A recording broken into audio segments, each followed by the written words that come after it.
Shalom. What's that? Boker Tov. Yeah. Boker Tov. Guys, it's always a privilege to be able to talk with you guys. I'm so used to being in front of an audience that's a little bit younger.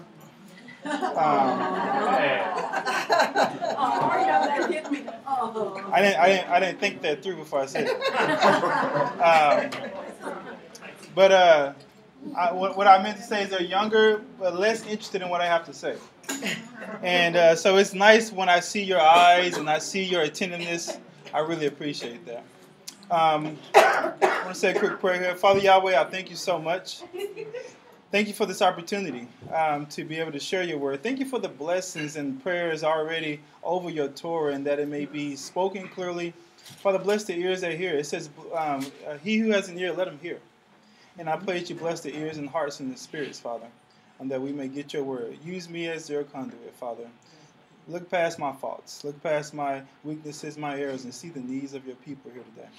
In Yahshua's name we praise you. Amen. Amen. Last time, I believe Bruce was up. I was absent, so I feel a little bit out of it.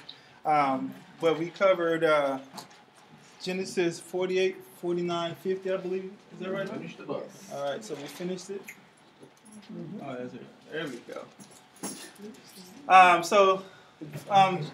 Just a little summary here before we get into our lesson. We're starting in Exodus, chapters 1 through 5, for those who are caught up. Is anybody caught up with the Torah as far as the reading 1 through 5? Can I get any hands about those who are 1 through 5? Okay, great. All right, so I know who to call on. I appreciate that.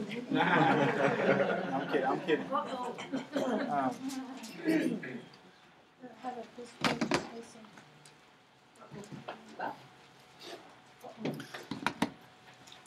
All right, so we left off. Jacob blesses Ephraim and Manasseh because he did the cross hens. Genesis 49 and 50, Jacob blesses his sons. Jacob dies and is buried, and Joseph dies. I just love that picture. I would love to have that picture on my wall. I found that picture. I was like, that's a good picture. Yeah. So I think that's Joseph there in the Egypt robe there. So I just like that picture. That's why I'm leaving it up here a little longer. It took me a long time to find that. So we're going to start off in Exodus 1. Just a big overview of what we're talking about. Exodus 1, we're looking at Israel increases greatly. Pharaoh oppresses Israel. As we left off with his whole family moving to Goshen, they were increasing. Nothing could stop their growth. They're multiplying. They are obeying the commands to multiply. They're doing a great job of that.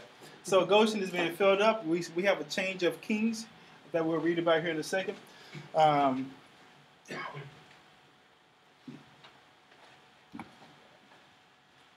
In chapter 2, we got the birth of Moses, and Moses flees to Midian. The burning of the bush.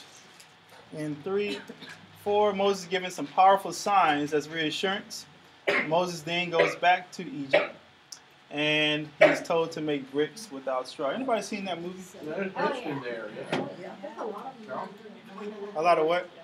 Before I was born, you started? That's a long movie. VHS.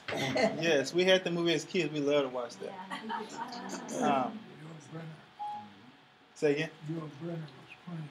Yeah, I remember that name. Mm-hmm. I watched it. Very fun. I saw an image of that one.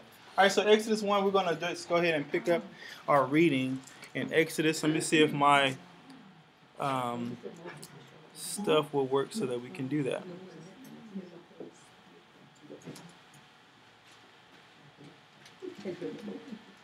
Levi and Judah, Issachar, Zebulun, and...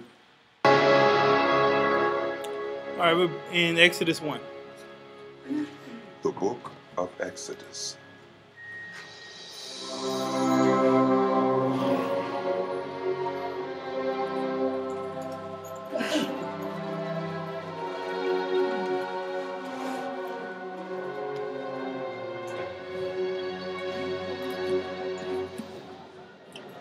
These are the names of the sons of Israel who went to Egypt with Jacob.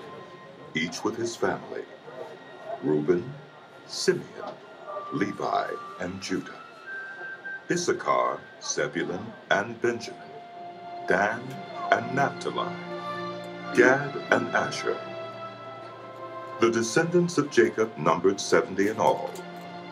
Joseph was already in Egypt. Now Joseph and all his brothers and all that generation died. But the Israelites were exceedingly fruitful. They multiplied greatly, increased in numbers, and became so numerous that the land was filled with them. Then a new king, to whom Joseph meant nothing, came to power in Egypt. Look, He said to his people, the Israelites have become far too numerous for us. Come, we must deal shrewdly with them, or they will become even more numerous. And if war breaks out, we'll join our enemies, fight against us, and leave the country. So they put slave masters over them to oppress them with forced labor. And they built Pithom and Ramesses as store cities for Pharaoh. But the more they were oppressed, the more they multiplied and spread.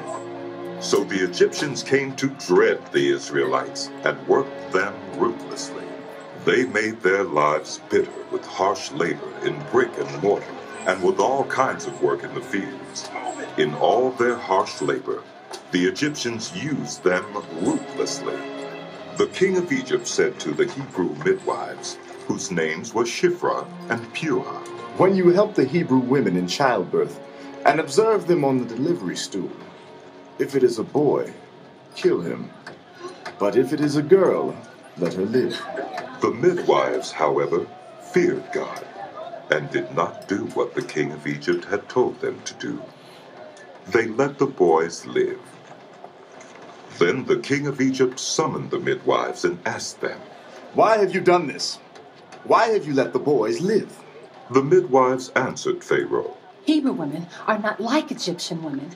They are vigorous and give birth before the midwives arrive. So God was kind to the midwives, and the people increased and became even more numerous.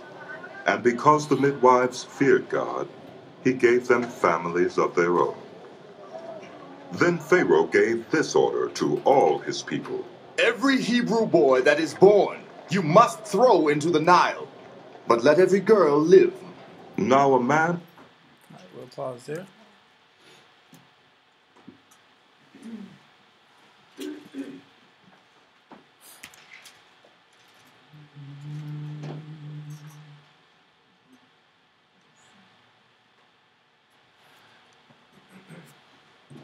All right, so as usual, this section of that we're reading is just full of so much to talk about, and I look forward to hearing what you guys have to share on that. I've tried to limit myself usually. If you follow my pattern, what I'll try to do is probably find one or two big items, and I'll stick with that. And then I'll let you kind of pick up anything that I left off if you want to add there. So the first part that stood out to me, well, first of all, we're in Exodus. Exodus means that there's a big movement out of something. So they're moving away. And the first part that stood out to me is in verse 9. It says, Behold, the people of Israel are too many and too mighty for us. Come, let us deal shrewdly with them, lest they multiply. And if war breaks out, they join our enemies and fight against us and escape from the land. As was mentioned, there was a change of kings. This king historically is thought to have brought two other big kingdoms together. And he knows nothing of Joseph and this idea of rule and this relationship they had previously. The question I have for is, why did the new king deal so shrewdly with the Israelites? He was afraid of them. Oh, because they were multiplying? Yeah. Yeah. I'd like to interject something here. Mm-hmm. That's sort of happening today in our country and in Europe. The Muslim people have moved in, and they have 4 wives, and so they make lots of children. And the same kind of anxiety is happening among the political peoples of Europe and in the United States for the same reason.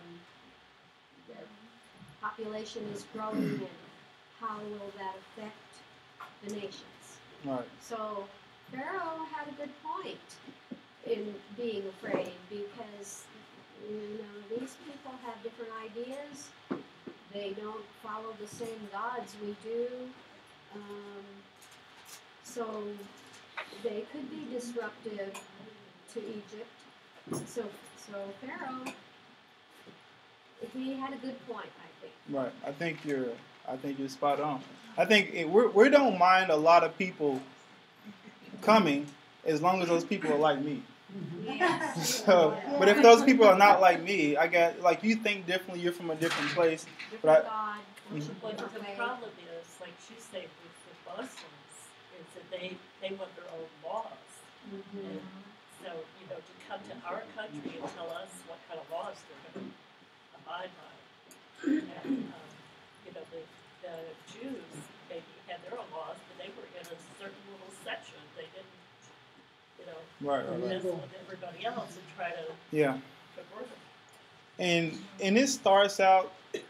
I think it starts out that way until you get big enough to start making demands. Like it starts out small, and you're like, okay, we're good. I'm not gonna leave nobody alone. Now we're big enough to say, hey, I want to run for office. I want to make some. Because they were going to be overrun by them. They were going to be the majority. Right. Pretty soon. Yeah. And so they couldn't be manipulated anymore. Right. They were demanding. Wow, this is a hot point. Wow. Another thought too.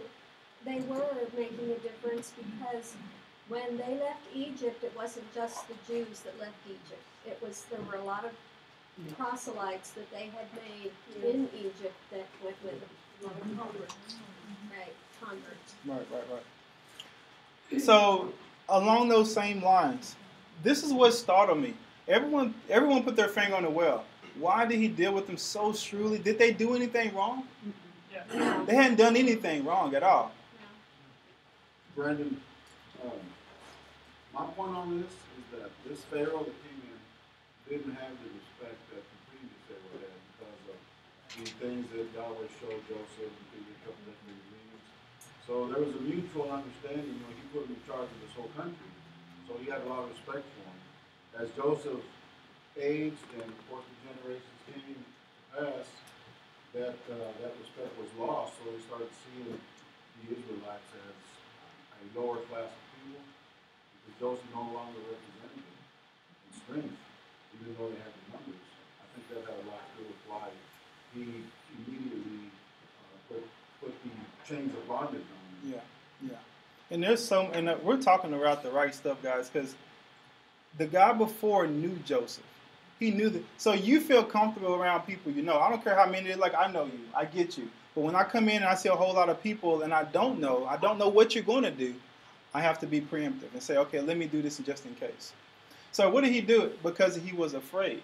It says the Egyptians were in dread of the people of it. It didn't say they were just a little scared. They were just like, oh, I'm kind of concerned here. They were dreading, like, oh my gosh, what's going to happen here? And if you look at the history, where Goshen was, the geographics, they were on a sea border where they could actually make some demands and say, hey, we're not going to let this army come in. And they were like, hold on. Strategically, they could really hurt us. Now, were they thinking this way? No, they're just taking care of their families, their livelihood, their livestock. Behold, the people of Israel are too many and too mighty for us. They will fight against us. Did they fight against them? No, but they will. They would escape. We don't want them to leave. So what did the new king do out of fear? I'm going to afflict them with heavy burdens. They ruthlessly made the people of Israel work as slaves, made their lives bitter with hard service.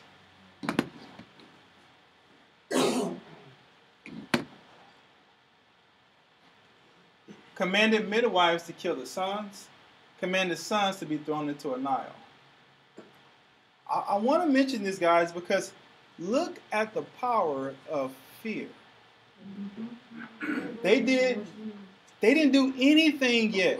All he did was come in and see a lot of people and says, and he enacted 5 different serious aggressions against a people who were completely innocent because they could do something. And I need to pause here because I heard someone make this comment that there's two emotions, fear and love. And I was like, I've never heard, I heard maybe love and hate, but fear and love.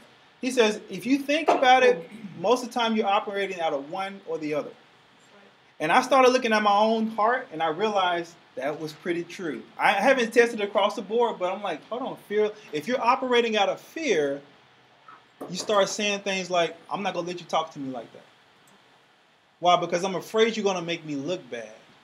I'm afraid you're going to hurt my kids. I'm afraid I'm going to lose some freedoms. I'm afraid when you act out of fear, guys, we will do some rash things like this. And I like to put things up here that we can learn a lesson from, because he seems so bad.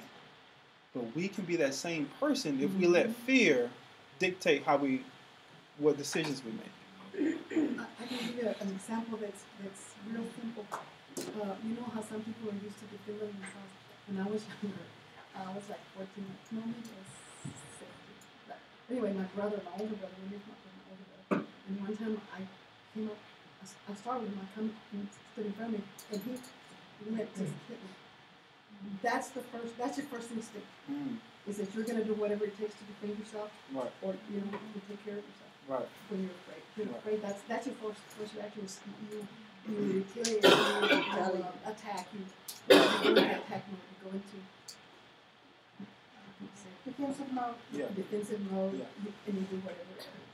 But you know what I also think, and this is between the lines. I'm not saying this. But do you not think that when this man came into power, he hadn't heard stories here and there about who these people were and the power, where the power came from? And I'm thinking that part had a lot to do with it. They served the mighty God, and they had seen miracles, and that continued to maybe not how they respected it, but who they were. And I think he was more afraid of.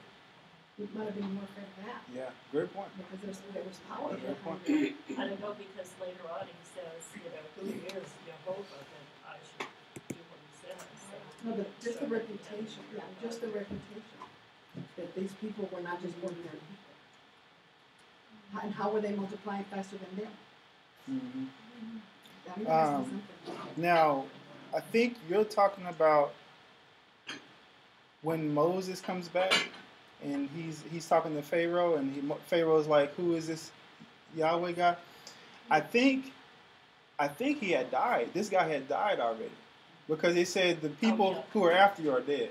So it probably was a new. He probably did see something. Yeah. Yes. Well, you also got to look at it like this: the Egyptians considered the Pharaoh as God. The Jews did not. The Israelites did not.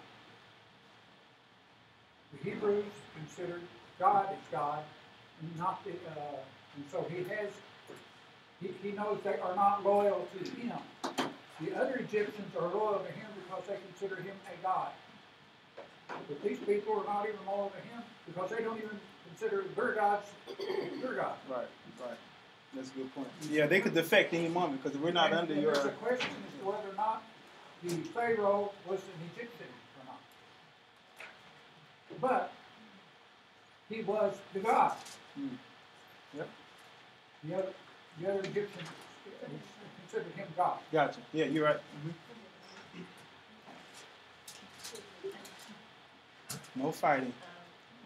I was going to say, go back to love and fear. I was just sharing this week with somebody that God used this verse, and I can't remember where it is. This is 1 John, I think it was. There is no fear in love. And so, like you said, you're either operating out of love or fear. And I was actually kind of afraid of this boy that I was dating. But yet, it's like a psychological, we call it, it was subconscious, that I thought that's what I deserved. So that's, who I was dating. And it was like I just woke up when I was praying about what I should do, and he gave me this verse, and it was like, yeah, there is no fear in God. Mm. But And has I God have all- never been afraid of my guy. I've only been afraid of what he might do to somebody else if they mess with me. Yeah, good. You know, he uses these things. Mhm. Yeah, good. Another thing about where the Israelites were settled, they were settled in the land of Goshen. As you said, it was coastal, and it was also where the Nile drains, and so I'm sure that they produced a lot of, since the Egyptians didn't value producing their own animals, they didn't value shepherds, they thought they were lower class. That's how come they settled them there in the first place. But I'm sure that, knowing the Jewish people that I know today, that they were very good at what they did, at raising crops and raising animals, and they probably provided a great deal of that for the economy, and that also gave them power, because they, produced fruit and Yeah. vegetables and Yeah. livestock. Right. So, And don't you think also this is a pattern of what anti-Semitism has Yes. always been? They yes. look at Israel today and Right. they envy them Uh-huh. because of, they are, to be such a tiny country, they are just number one in so many things, especially technology. Yeah. Yes, they are. And so, yeah, I can see this happening again, where the aggressors are going to envy them, but they can't let them leave because they're too valuable. Yeah. And that helps. And you're right, because I saw that. I was like, why just think you let them leave? Because they was like, we're afraid they would escape. We don't want them to go nowhere because they're too good to us. I don't know if y'all noticed. Well, many of y'all probably do, but Jews have a disproportionate representation among the wealthy. That is true. Okay, let me say it in a different way. So, if there's 1% Jews, there should be about 1% representation of wealthy Jews. They're so disproportionate. There's so much on the top because of his favor and how they operate. So when you start going through actors and inventors, you're like, oh, 67% of the Nobel Peace Prize winners. right. That's It's like hands down, like something's up here. medicine. And they make up 0.02%. Right. Yeah. So But, yeah, something's up. Every field, medicine, technology, they're always at the top. Right. Jacob blessed him really well. Yes, he did. And God honors his contracts. God's still honoring his covenant. Amen. Amen. Amen. Is it bad to fear? So we talked about fear and how powerful it can be and how damaging it was to those at the time. Is it wrong to fear? I wouldn't say that because we're supposed to have fear for them. Oh. Fear of the Lord is the beginning of wisdom. In 117, what did we see? But the midwives, what? Fear Yahweh. Yeah. Yes, okay to fear. Put the fear in the right place. And did not do as the king of Egypt commanded them, but let the male children live. And I wish I could spend more time on that point, but I see y'all getting excited, so I need to kind of move on. But that's a huge, big lesson, because there is a time when you don't obey. And when you call me to do something that goes against what Yahweh's told me, I don't obey. And I'm telling you that because it's so easy for so many of us to waver. Well, my boss. Well, my supervisor. Well, you understand because I have this situation. And he says, no. If they're calling me to do something that goes against, I fear God too much. Amen. And I better not go along those lines because I don't know what he's going to do. I remember when I used to go to church on Sunday, and that was the holy day for me. And I told them when I started the job, I don't work on Sundays. And they scheduled me on Sundays like a few months in. And y'all laughing. That wasn't funny. I was like, I told y'all that. Because I looked on my name, I said Sundays. I never on Sunday. Why did they put me on Sunday? I said, I ain't going to be here. I sure enough didn't show up. And I didn't know if I was going to have a job or not when I came back. I'm laughing because you told them and they put you put me on there. I think they waited a while and just kind of filled me out. And here's another thing. If you do it, they'll always do it. They're like, well, you did it that one time. So I didn't come in. And I came in the next day, and I didn't know if they were going to fire me. And Nobody said anything. I didn't say anything. I was like, oh, never scheduled me for Sunday again. So you stand up for that. And you know in Acts 4, same thing. But Peter and John answered them, whether it is right in the sight of God to listen to you rather than to God, you must judge. You judge that. For we cannot but speak of what we have seen and heard. They try to tell Peter and John, no, you stop doing that. We will flog you. Like, excuse me? I had a guy at the same job. I forgot about this story. He was offering customers a discount that we couldn't offer customers because we were the employees. Y'all understand what I'm talking about? So I came up to him and said, hey, Leonard, I think it was named, you can't do that, man. 6'3" guy, pretty big. So you can't do that. I felt obligated to say something because I saw it. I wish I didn't see it, but I did. And I was like, you can't do that. Now I'm gonna have to say, please don't do that. He said, man, I'll never forget these words. We were back in the back of the warehouse. It'd be in your best interest, Brandon, if you didn't tell nobody. Okay, y'all read between the lines. Y'all got that? Okay. Oh, yeah. So it'd be in your best interest. And I had to open my mouth and tell him in the same essence that what Peter said. I had to say, look, you have to decide for what's best for you, but I fear God too much. And after he heard that, he says, okay, I get it. It was done. He was like, I'm like, fine, if you want to fight, we can fight. It's going to be easier for you because I ain't fighting. But I had to draw the line. We strictly charge you not to teach in the name, yet here you have filled Jerusalem with your teaching, and you intend to bring this man's blood upon us. But Peter and the apostles answered, we must obey God rather than men. Guys, please leave with this point that there is a time when you need to draw that line. We need to fear God over men. And it's so easy to get into, I'm afraid what they're going to say when I do such and such. I've thought it. What if I wear the tassels like this, or tell them I observe the feast days this way? What are they going to say? I fear what they're going to do. I've thought it, and some of us have thought it.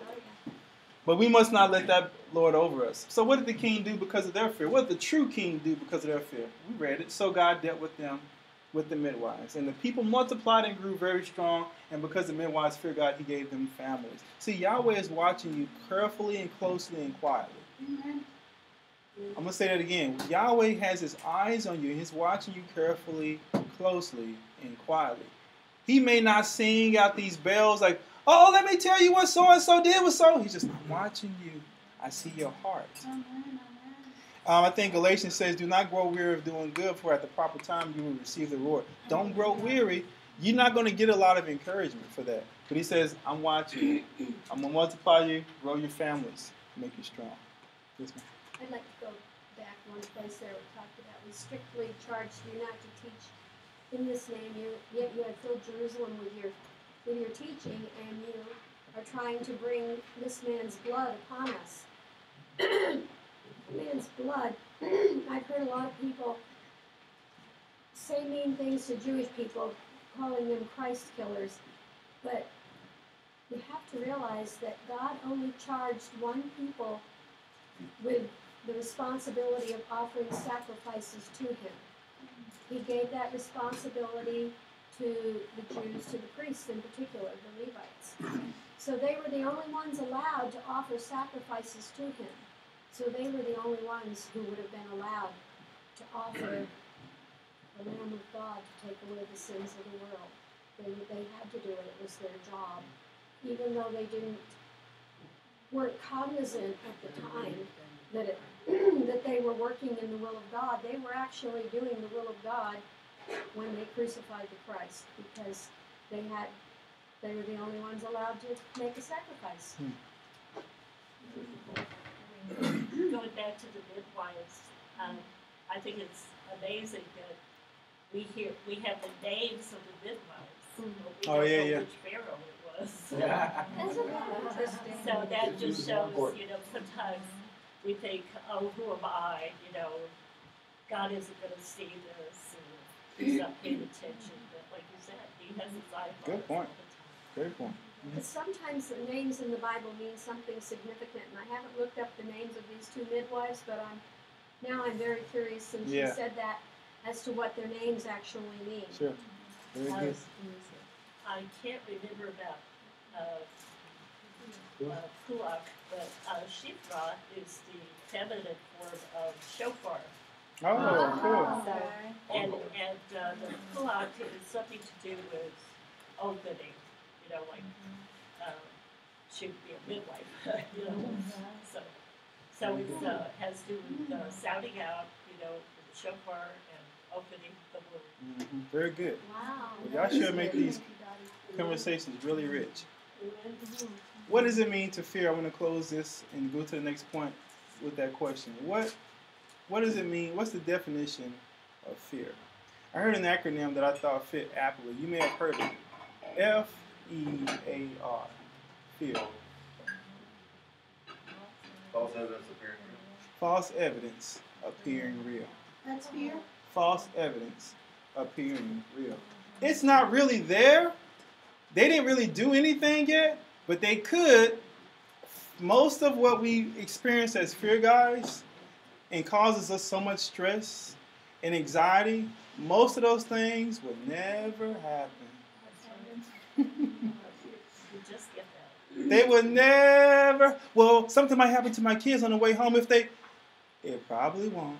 And if it did, there's nothing I could do but pray. But I'll work myself up with stress and thinking and spending so much of my energy pulling my thoughts away on something I can't get. False evidence appearing real. And my God, it feels real. You can literally feel the anxiety and the stress that comes from fear. From nothing. So I want to place an impression upon your mind to remember that when you start feeling anxious and stressed and worried, guys, I feel it. I can talk about it like this because I'm like, I can talk about what I go through and what I feel. I'm like, come on, is that real? Is that really going to happen? Am I going to operate out of the fear or the love? Can I do a little thing that I'm still, because you worry about your children. Right. And when Emily said we leave the house, I went close to an ambulance, a fire thing, where ambulances go by all the time. And they leave, and right after they leave, I hear an ambulance, I hear the going off, and you know what? The name is going to bring to mind right away.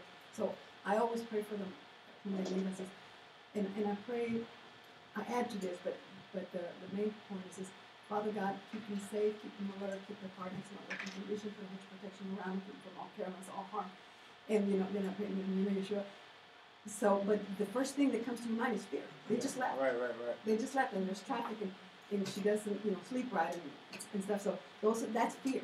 Mm-hmm. I'm thinking of things that might happen, but that's the first thing I says, Lord, in the name of Yeshua HaMashiach, you're taking care of that. Right. And so I have to get that out of my mind, because it's so easy for you to feel things that you don't see, that you imagine. I mean, just so that's the thing that, and when I hear the ambulance and I hear all those sirens, I say, Lord, have mercy. In Yeshua's name, have mercy. I don't know what's going on. I used to pray for the people, but I don't know God's will. Right. So I said, Father God, have mercy. Just have mercy on whatever it is. Amen. Yeah, it's fear. The irony of all of this is that Moses, this is a history thing. In his earlier days before he left Egypt, was a general. And they had a country called Ethiopia attack Egypt and was destroying the Egyptian army. And they had, I read 3 different generals attacked and got defeated. And then Moses took an army and defeated the Ethiopian army. And so they were so afraid that they would, and it was a Hebrew that allowed Egypt to stay Egyptian because he defeated the enemy. And yet they still wanted to kill Israelites. Well, the Hebrew at this time. And so isn't that kind of ironic? I see what you're saying. I can't say yes or no because it sounds like it's extra biblical. It sounds like well, it's historical and extra biblical. And when I say extra biblical, It's quoted, this portion of this is quoted by the New Testament, that they were learning this, the Israelites were learning this in their history lessons. Okay. And they accepted it. Okay. Cool. So, Yes, ma'am. so is the fear right along with worry? Oh, yeah. Yes, ma'am. I really like, you know, I've taught this before, this exact thing, and the first word falls, and that's what Satan does. So when you're fearing, you're kind of falling into his trap, because he's a liar and the father of lies. So what he's telling you is false. And we said something earlier, and I'm not going to spend a lot of time on this, but if there's fear in the room, love can't be in there. It says, in perfect love. So if you can imagine love as a person or entity, it fills up every corner and says, you got to go. We ain't got no room for you. So if you have that much love, it's like it's hard for me to fear. Because when I start fearing, I switch over to something else, and I stop trusting God at that point. If I'm honest with myself, I start like, God, you got this? Are you sure you got this? I start praying things and not really letting them go. I'm like, you sure? But because you know, you're like, you can't love me. See, love to Yahweh is obey what I told you. Cast your anxieties. But you gotta just let it go. And trust. And obey. We can just close up shop on this. Just be like, let's go home. But yeah, trust and obey, all that comes together right there. But fear comes in and starts kicking everybody out. You got I don't trust you, I don't like you, I'm scared. And we have all the other stuff. Let's jump in Exodus 2. Anything else on the 1?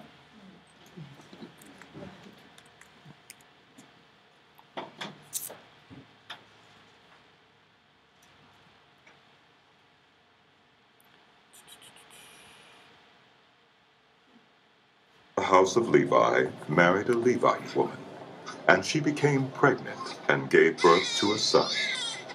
When she saw that he was a fine child, she hid him for 3 months. But when she could hide him no longer, she got a papyrus basket for him and coated it with tar and pitch. Then she placed the child in it and put it among the reeds along the bank of the Nile. His sisters stood at a distance to see what would happen to him. Then Pharaoh's daughter went down to the Nile to bathe, and her attendants were walking along the riverbank. She saw the basket among the reeds and sent her female slave to get it. She opened it and saw the baby. He was crying, and she felt sorry for him. This is one of the Hebrew babies, she said. Then his sister asked Pharaoh's daughter, shall I go and get one of the Hebrew women to nurse the baby for you?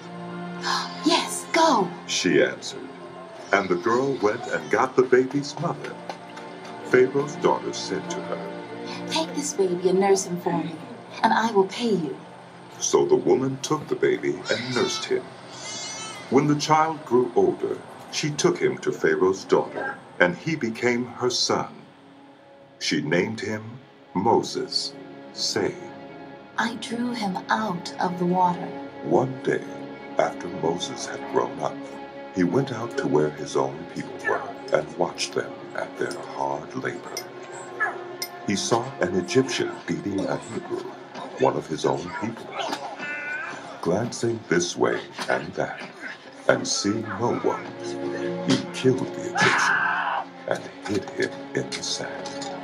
The next day he went out and saw 2 Hebrews fighting. He asked the one in the wrong, why are you hitting your fellow Hebrew? The man said, who made you ruler and judge over us?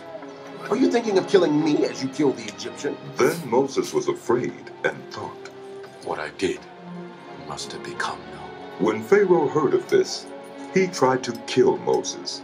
But Moses fled from Pharaoh and went to live in Midian, where he sat down by a well. Now a priest of Midian had 7 daughters, and they came to draw water and fill the troughs to water their father's flock.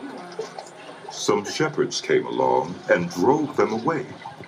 But Moses got up and came to their rescue and watered their flock. When the girls returned to Ruel, their father, he asked them, "Why have you returned so early today?" They answered, An Egyptian rescued us from the shepherds. He even drew water for us and watered the flock.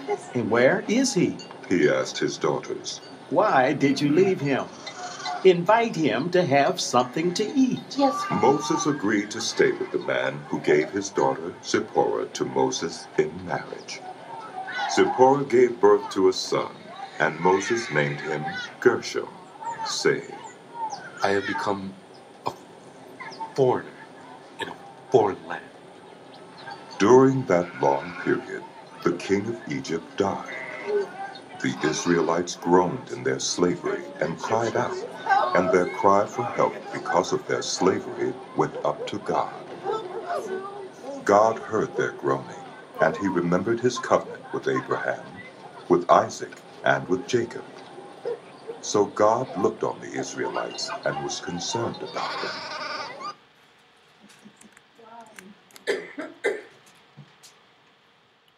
All right.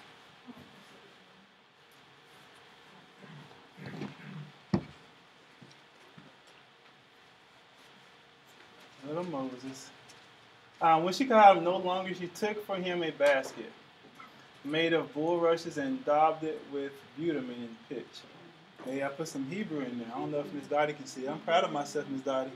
Don't ask me to say it, but I put it in there. You said it? Tiva. Tiva? It says T. It's the T-E-B-A-H. Tiva? Yeah, but it should be a V, I think. It's a Tiva. It's a Tiva. All right, so I wanted to look at that word basket. Why did I highlight this word? Why could I have highlighted this word? It's the same as the Ark. Noah's Ark. There's one other place in the Bible where it's used. Noah's Ark.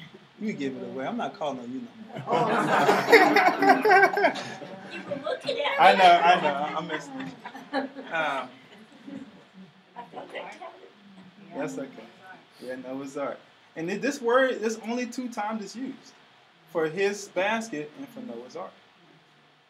Noah's Ark was devoted with that.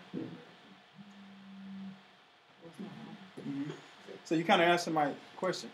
What else is similar about these 2 stories? What else is similar? They had the water, tar, the pitch. That pitch was there? Made it waterproof. Immersion? I hope it don't get immersed. But it did float. Huh? It was both on water. Mm-hmm. They both had the water. They saved the people inside. Both were saving people inside. Moses and Noah were kind of like doing the same thing. Moses grew up to be quite, And this time it's just saved. So it saved the people inside. Very good. Very good. Yep. The emperor. You're in the Bible this time, right? Yeah. Okay. Pharaoh's words they were to throw their sons into the water. And so this also helped to save Moses' life because they took him out of the water. Because he was thrown into the water. Yeah, we obeyed you. We threw him in the water. Right. Yeah. So that, so the Pharaoh could say he was thrown into the water, and the god of water, the Nile, saved him. At least that's why the Pharaoh allowed him to live. Because they believed that any creature that survived the crocodiles in the Nile River must have. Like somebody, just like with Paul, remember the snake biting in the Right. 28. Yeah. And I see that where you're going. Yeah. Because when we get to the plagues, and I don't want to steal the thunder for those whoever doing it, but a lot of the plagues was to counteract the gods that they worship. So, but anyhow, everyone. But interesting. I didn't know that. I thought you made some good parallels here. I said, what else is similar? In 2 Peter 2:9 it says, the Lord knows how to rescue the ungodly from trials and to keep the unrighteous under punishment until the day of judgment. See, Yahweh knows how to take care of his people while still taking care of those unjust. This is a side note, but I think it's unbelievably amazing that when Yahweh has his mind made up, that he's going to choose you, that you're going to do a certain work on this earth, can't nobody stop it. I mean, Pharaoh sent out an edict that the midwives kill him. He sent that to his own commanders that you kill him no matter what they did. You couldn't stop it. I think it was, what's the guy named in Acts that says, look, leave them alone because if it's from Yahweh, ain't nothing you can, Paul's guy. So if it's from God, you're not going to be able to stop this. But they will go through some stuff. What's that? You go through some stuff? But Yeah. they will go through some stuff. Like Absolutely. they all did. Yeah. Absolutely. Brandon, to go to the first, very first version, it says in 2:1, it says, 2:1-2, and she conceived and had a son upon seeing what a fine child he was. Yeah. He had him, for 3 months. Yeah. And Jeremiah 1:5 says, before I formed you in the womb, I knew you. Before you were born, I separated you from myself. I have appointed you to be a prophet to the nations. And this is what people don't understand. That God had a purpose for your life before you were formed in your mother's womb. And like she said, you can't say, I'm insignificant. You can't say, I can't do anything. I can't make a difference. Yes, you can, because Yahweh separated you from himself before you were formed in his body, just like he did Moshe. Right. He did. I mean, he has a purpose for our life. And we can't just say, oh, well, I don't know enough, and I can't do anything, and who am I? Right. You can, that's just like a drop in the water. I mean, a drop in another drop. Yes. And we are the people today of that Absolutely. very thing that she's talking about. We are the people today. And so that's why it's so important that we try not to judge, because we don't know what's going on with that person or what the Lord is doing with that person, opposed to what the enemy is doing with that person, because he already knows what the Lord is doing. I want to So it's quite a battle. say something real quick to Miss Eva. Thank you for that. Yes. Good point. But huge, and man, I tell you, on any lesson, on any one topic, guys, it's like it's such a huge point that we can just say, man, this is so good. When Yahweh gets his hands on you, you're not just another number. You're not just another person. Like, you just created, and I know you just said, he's like, I got a specific plan mapped out and marked out for you. And you'll learn through reading the scriptures that he never starts anything before he finishes it. He's already done with you. He's already know you're supposed to be. He says, I just want you to rock the race now. I've already marked it out for you. Yeah. So I'm trying to add value to those of us who may have hit a rough part or will and say, man, I don't know. I'm just here. I'm just kind of going through the motions. No, find out what he's called you for. And it's not far because it's already in you. Yeah. He's the one that came up with the idea of putting all the instructions inside of a cell. All of the instructions you need inside of a cell. He's the one that came up with all the instructions inside of a seed. Looks nothing like a finished product, but everything that seed needs, guess what? Everything you need. He says, oh, you already got it. It's just like everything that pertains to life. DNA. Yep. And this verse she was reading is the hot Torah for this verse. Jeremiah. Each parsha has a certain. Oh, I didn't know that. Yeah. Because I want to say more on that, but I'm gonna come back to that later. And what a beautiful thing it is for pro-life. This whole section here is so beautiful for pro-life. Right. He has a plan and he knows from the time of conception. Right. I think we should do everything we can. Absolutely. To fight that. You can go ahead and say that again because that's worth hearing. Your question was, what's in common between the Moses Ark and Noah's Ark? Yes. The common thread that everybody said, it's wood. The grass that made his, the answer was wood. The answer to Noah and his ark was wood. And our answer today, when you're drowning in life, you said, our answer is wood cross. Thank you. That's good. That's good. I don't want to. It was from papers that they made the basket. Strong. It was from reeds. Yeah, those reeds. They made papyrus. Papyrus. Yeah, they use that same stuff for this. And the good stuff. I don't know, Jeremiah 1:5. Yeah. 1:5. I don't know if it was, I'm going to come back to that because I'm getting excited. All right. For God did not spare the angels. So my point here is, guys, look, whether it was Noah in the ancient world, he was still able to preserve Noah. All that was going, he's like, I still got you. So don't be disheartened. You know, my kids, I'm like, man, look at this world. Look at the things that are going. He's like, look, I got them. I can do that. I can separate the two things. I can do the wheat and the what do you call it? The tares. I know how to do that. You leave that alone. I can separate. I can protect you. Lot, I knew how to do that. I can keep him from the from the people. I can pull him out of that. So I know how to take care of that.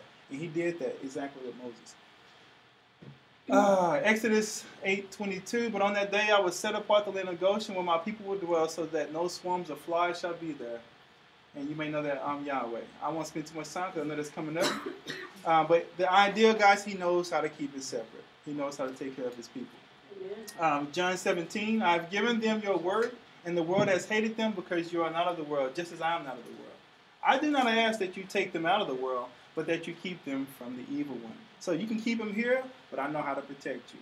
And I want us to be encouraged that we have a father who's protecting. One of the main roles for me as a father is to protect. My wife and my children, they look to me for protection. They look to me for that strength. And we have a father who says, I know how to do both of those for you in those examples. Matthew 13, we just talked about this, gathering the reeds first and wheat into the barn. I'm at Exodus 3. Now, anybody else on 2? Exodus 3. When he was I'm sorry. Go ahead. What were you going to say first? You mentioned something about him being a fine child. Because that was a big thing for them back when they saw a child that was quote unquote fine, had this like a beauty to him. They felt like there was something divine about that, so they treated him a little bit differently. From some resources that I've read, they looked at it differently. But I just want to make a comment on that because you mentioned that also. Yeah. Well, and I'm like, I just saw the spiritual part of it. That that there was Yahweh had a plan for him. And the word here is tov. Which one? Good. Fine. Good. So good, a good child. And so you think about, I don't know about you, but I had a good baby that slept through the night at 6 weeks, and then I had a regular baby. I didn't think I was ever going to sleep again. And so, when you have that, he had to be a good baby to be quiet and to be hidden for 3 months. That's true. And so Real there's some quiet. scholars that think that was his Hebrew name. Yeah, that's a good point. Good point. What his name was.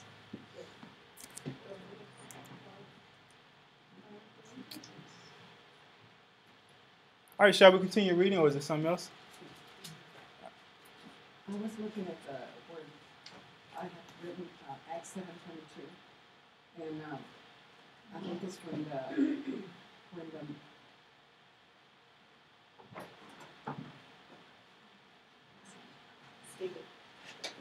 no, at 7:22 is where it says, "How can you say to your brother?" And I'm thinking it's not Acts 7. No, I'm sorry, 6:42. I'm sorry. No, it was Luke 6:42. Luke 6:42. But we'll leave that for a minute. Oh yes, right there where he killed the Egyptian.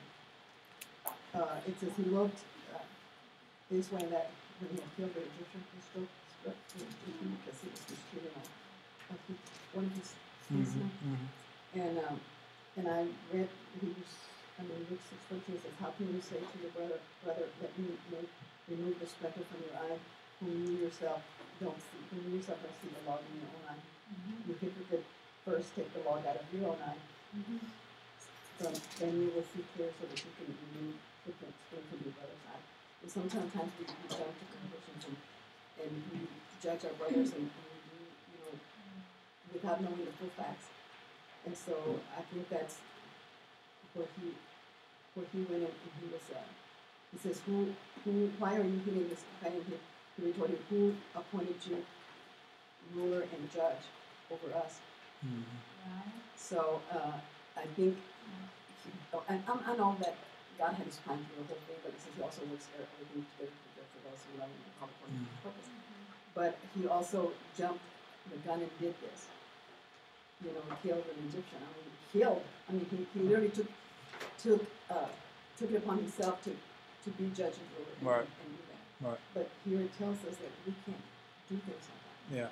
That we have to take, we have to be able to take the log out of, because we have prejudices and we have our own preconceptions of what we believe. We see someone doing something and we're looking from our human point of view and from our own perceptions and what we think, and we're judging them why they did what they did. I'm not saying that this wasn't wrong. I'm saying as far as this scripture is concerned. In order for us to be able to do that, to judge someone else or to think that we know what they're doing, you have to take that log out of your eyes so that you can see clearly. And the only way you can do that is go according to the scripture, according to what the word says about things like that. Yeah.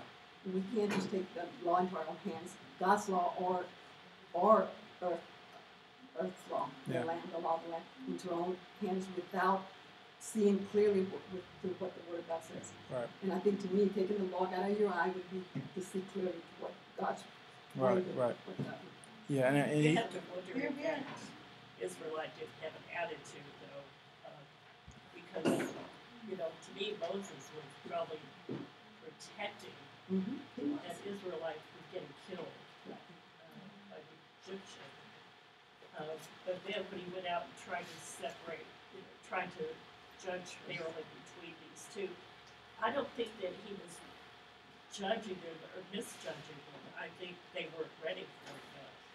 It wasn't God's timing. So, you know, Moses went out here and tried to take care of things himself before it was time. Right. Exactly. That's right. Right. So many times it's so easy for young people to do that, you know. You see all the injustice in the world.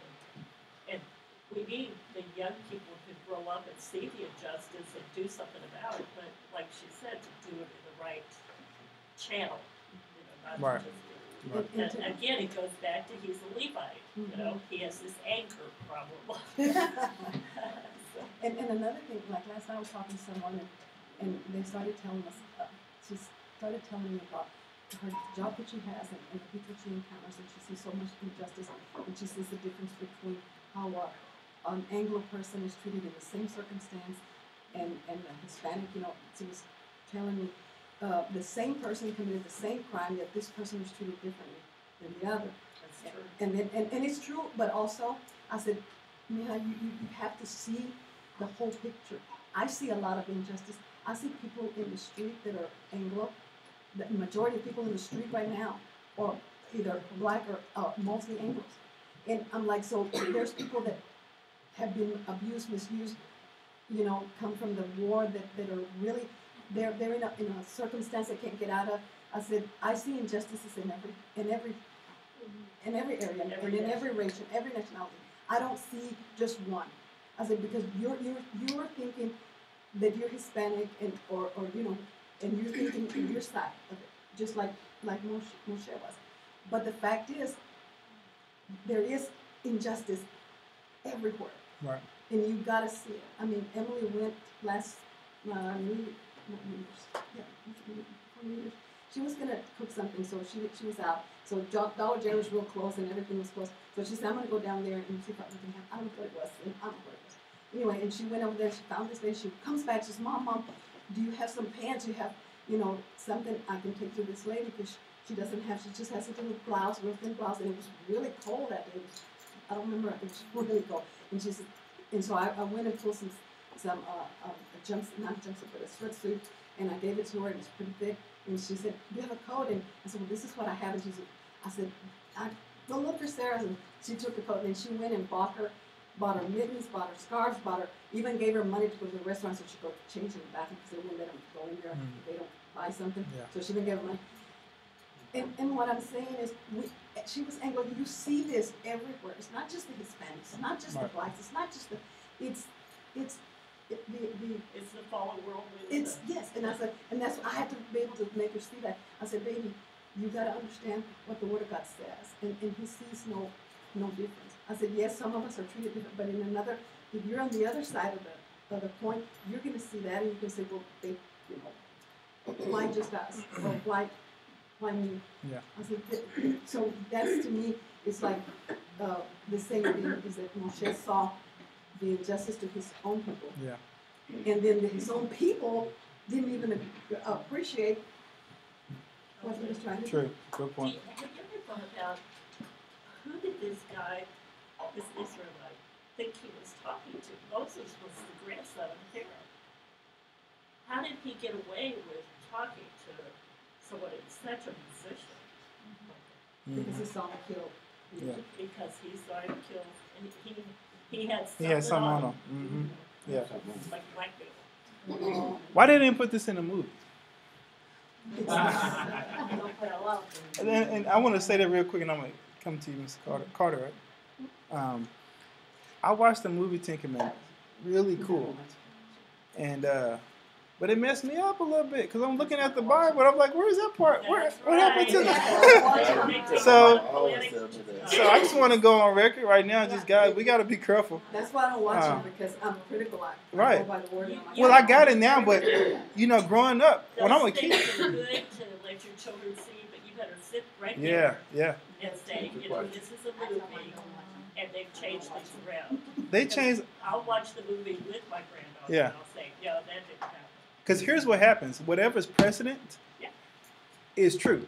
Like when you heard that the first time, that stuck in you, and you're like, that's true. Moses was 20 years old when he came to Joseph of Egypt or something like that, Prince of, you know, they get these ages because they make it look really nice, and you're like, he's not old. He was like a young 18-year-old guy. And say he was real like 50, 60. But you get mixed up. So I'm like, in this story, Moses killed this guy on purpose. Because he looked left and right, and then he struck him down. But in the movie, he accidentally killed him. I was like, he killed him on purpose. So I'm kind of messed up with it, yeah. But I just want to put that out there. Sounds Be like careful. a Jewish writer. You know, they can't let Moses look bad. Yeah. Yes, ma'am.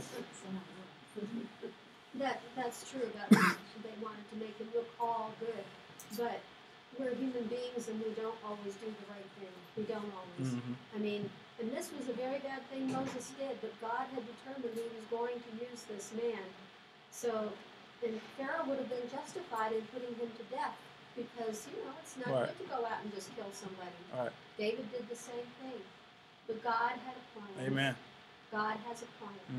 And he can change your heart. He can, you know, even though they did some really bad things, God still was going to use this man. He was going to work on him and build his character until he get him to the point where he was useful.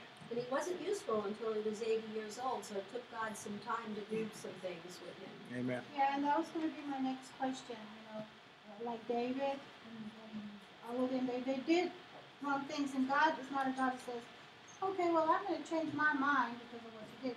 He doesn't change his mind. No, he doesn't. He's going to do what he's going to do, regardless of what's going on around you, whatever.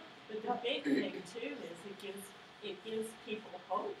You know, yeah, sometimes, definitely. Sometimes kids can make the wrong decisions Very when they're a junior or senior in high school that'll go with them for the rest of their lives. But you know, and if it weren't for the grace of God, I mean, here again, you know, we've always been taught the God of the Old Testament was this terrible, mean God. You know, the God of the New Testament is all grace.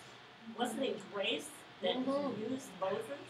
Wasn't it grace that he used David? And it grace that he didn't kill Adam and Eve on the spot? Right. Grace everywhere. Right. Praise Yahweh. I'm going to continue with the reading. Fred, yeah. Well, a perfect example of that was when they made Noah's Ark. They had Lot on the ark. And he was going to try and kick Noah, take over the ark. Fred. That's what somebody told me. I didn't believe it. Sodom and Gomorrah. One century. But that. I'm saying is the movies you can't. Oh, okay. Okay, you talking about the movies? Yeah. Yeah, I got you. These people Right, in the wrong place. Yeah. And they had Sodom and Gomorrah. Sodom and Gomorrah Yeah. wasn't even around. Yeah, you're right. All right, I'm going to start the reading again at chapter 3.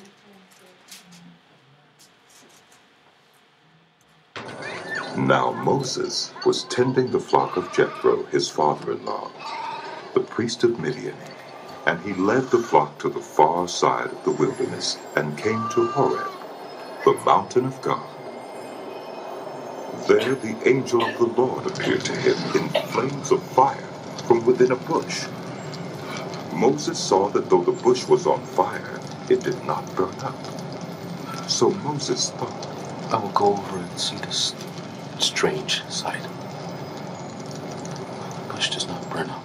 When the Lord saw that he had gone over to look, God called to him from within the bush, Moses, Moses. And Moses said, Here I am. Do not come any closer.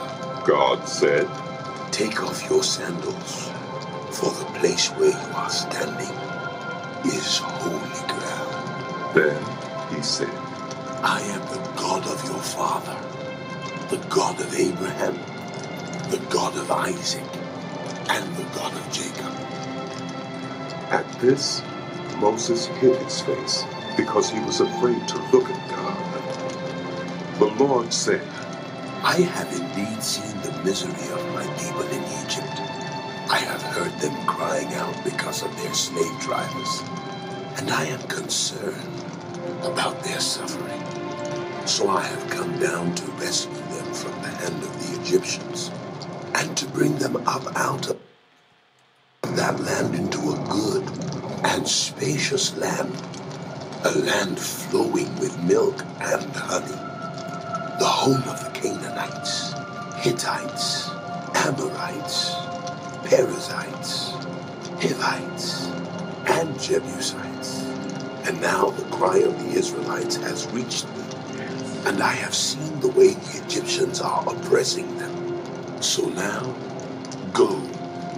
I am sending you to Pharaoh to bring my people, the Israelites, out of Egypt. But Moses said to God, Who am I that I should go to Pharaoh and bring the Israelites out of Egypt? And God said, I will be with you, and this will be the sign to you that it is I who have sent you. When you have brought the people out of Egypt, you will worship God on this mountain. Moses said to God, Suppose I go to the Israelites and say to them, The God of your fathers has sent me to you. And they ask me, What is his name? Then what shall I tell them? God said to Moses, I am who I am. This is what you are to say to the Israelites. I am has sent me to you. God also said to Moses, Say to the Israelites, the Lord, the God of your fathers, the God of Abraham, the God of Isaac, and the God of Jacob has sent me to you. This is my name forever, the name you shall call me from generation to generation. Go, assemble the elders of Israel, and say to them, the Lord, the God of your fathers, the God of Abraham, Isaac, and Jacob, appeared to me and said, I have watched over you and have seen what has been done to you in Egypt, and I have promised to bring you up out of your misery in Egypt into the land of the Canaanites, Hittites, Amorites, Perizzites, Hivites, and Jebusites, a land flowing with milk and honey. The elders of Israel will listen to you. Then you and the elders are to go to the king of Egypt and say to him, The Lord, the God of the Hebrews, has met with us. Let us take a 3-day journey into the wilderness to offer sacrifices to the Lord our God. But I know that the king of Egypt will not let you go unless a mighty hand compels him. So I will stretch out my hand and strike the Egyptians with all the wonders that I will perform among them. After that, he will let you go, and I will make the Egyptians favorably disposed toward this people, so that when you leave, you will not go empty-handed. Every woman is to ask her neighbor and any woman living in her house for articles of silver and gold and for clothing, which you will put on your sons and daughters, and so you will plunder the Egyptians. You just gotta love that last part. And I'm gonna make them favorably disposed. They're gonna give you stuff when you leave. You gotta love that part. Not only are we leaving, but with all the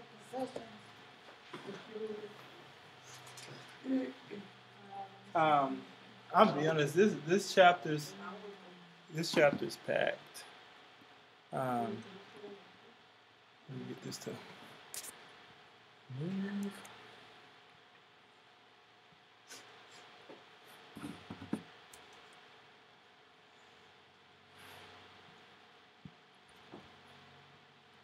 Go gadget slide.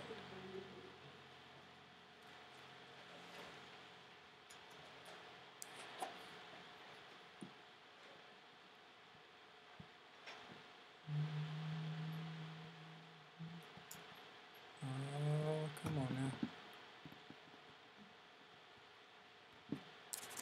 All right, I might just have to. Well, it's hard for me to do without this.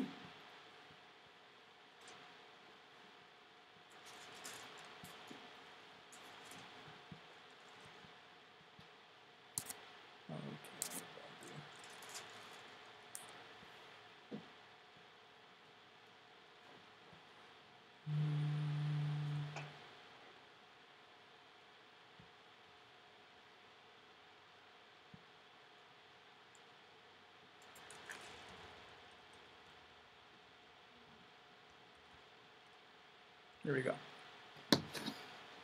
And Moses said, I will turn aside to see the great sight while the bush is not burning, while Yahweh saw that he turned aside to see. And when Yahweh saw that he turned aside to see, God called to him out of the bush, Moses, Moses, and he said, here am I. Moses had traveled a little bit to get to this spot. If you read into it, because they travel to feed in the flocks and whatnot. And my point I put up here is Yahweh wants to get you alone. Amen. In this life that we live now, we're rarely alone. We're rarely quiet.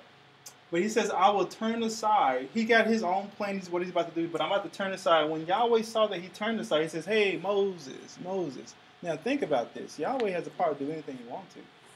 He could have spoke to him in a dream. He could have talked to him face to face and just say, hey, Moses, come. He wanted to draw him way out here. And then when he saw that he turned aside and got over there, he says, Moses, Moses, come here. You could have picked the bush closer to my house. You could have done a lot of other things, but he was waiting for him to draw him out because he wanted to get him alone. I want to do this study, and I'm putting it off, but I'm looking forward to it. It's something about the wilderness in which you will find Yahweh present oftentimes. It's the most ironic thing for us city people. I know you might get it because you're from the country, but there's more order in the wilderness than there is in the city. There's more order, and I'm doing a study now, and I'm not trying to look for it, but everywhere I look, he's going back to the wilderness. Send them to the wilderness. Like, why? This sounds crazy. It sounds wild. Yes, send them there. That's where things make sense. Don't send them back to the city. Get to the city, things mess up. So he wants to pull them out as far as he can. And I see that as sometimes the Lord will separate you to complete. He will separate you not just from people, but from everything. Yeah. My story is similar. I born and raised in Dallas, big city, right? Mm-hmm. When I came to Lubbock, I can tell you the the overflood of ideas and thoughts I came just being in Lubbock. I've never been in Lubbock. I've never been to a place like this, but I'm so much more fruitful. Things are so much slower. It's so different. My mom said that would happen. I like, okay, cool, but it just frees me up. I'm not in traffic an hour and a half a day, and that's not an exaggeration. So that helps tremendously. So yeah. I'm an Alaska homesteader, so I can just Homestead. Wow. That's true. God will take you into the wilderness, and He'll teach you a lot in the wilderness. Yeah. That's where you grow. But Brother Brandon, Yes. also, you got to remember that what the wilderness represents. He was away from what all the life he knew, the ways that he knew. He didn't have it easy anymore. Yeah. Remember, he lived in a palace. They had everything. Yeah. And titles, everything. But he took him out there. He had to run. It was in his life. Right. Right. So Yahweh, sometimes we listen to God more closely when we are in the wilderness. When we are in we're hard times, when we're going through something. That's when we see God for who God is. I mean, if we know God at all, right, we will see Him for who He is. Right. But when we're having everything is coming easy, we're not. Yeah, we're not in need. He says, you need me. I don't need you. You need me, and you need to know that you need me. And so, the wilderness to me represents those times when things are not always so good on our perspective. Gotcha. Because a lot of the times, those are the best times because that's when we draw closer to God. Right. That can be the best times of your life. Yeah. It's when you're actually getting close to Him because you need Him. Right. And because you know that you can't do it alone, that you have to have Him. So to me, some of those best times, the richest times in your life is when you are going through. Exactly. Yeah, like when I have a problem, that's what I say. Or I'm griping or something, I'm like, I'm in the wilderness, because that's where you're at your best. Yes, sir. You know, the unique about the wilderness. You understand that isn't that the place where trials and testings are come about? Because when you look at jumping further into the book, because when Yeshua, when he was met Hasatan, he came to him in the wilderness, when he was wilderness. fasting. You mean he didn't go to university? It was in the wilderness. Yes. The root word of wilderness, the Bimbar, is Devar, which is word. Okay. The root word of wilderness. Okay. Huh. Like the word of God. Nice. I can't wait to get this study done. Yes, ma'am. You got something too? Give me 1 second, Miss Carter, and then you. Yeah. Give me 1 second, then. And, When you're in the wilderness, I know this from experience, there is no other help but God. You can't call the fire department. Ooh, we ain't used to that. You can't call the police department. Hold on, no. You can't call the game warden when the bear comes and tears up your outhouse. It's, the only one you can call on Come on. is the one who can That's a good come point. and help. That's a good point. Amen to that. I wanted to share a little thing I was listening to yesterday. Well, we started mentioning how there was really order in the wilderness and stuff, and in society there's not too much order. That reminds me of there was an experiment done in 1963 called the Utopian Rat Experiment. What it did was that it took 500 Norwegian rats, put them in a utopia where they have infinite resources, essentially just endless water, food, housing as they call it, and they wanted to see what would happen, what those rats would do over about 2 or 3 years. First few months was all right, then eventually the rats started separating. They started going all Mad Max and taking territory for themselves, where we would have that alpha male. A few months later, they noticed that the female rats were cannibalizing on the babies. And then another few months, they noticed 2 male rats engaging in a form of intercourse. And then all of that will just keep on progressing until eventually that perfect society would destroy itself completely. And all the surviving rats were re-released into the wild and monitored, and they were completely destroyed. Like didn't express any normal habits as a rat should do, and because of the certain meddling of humans as it is, they pretty much destroyed their natural instincts, natural social structure that was given to them by God. And in putting them in this utopian environment, it obliterated the very core, the very instincts of what they were, you know? Yeah. So this entire thing just kind of reminded me. Yeah, that's a great point. Well played. Utopia, you know that word means? Like if you break down utopia, I mean we had to do this in school, so I just stuck with me. Utopia means no place. Now the word means is paradise, right? But it literally means no place. So you're not gonna find that was the irony in the whole thing. The wilderness, I haven't even got started on the point, so I better get going.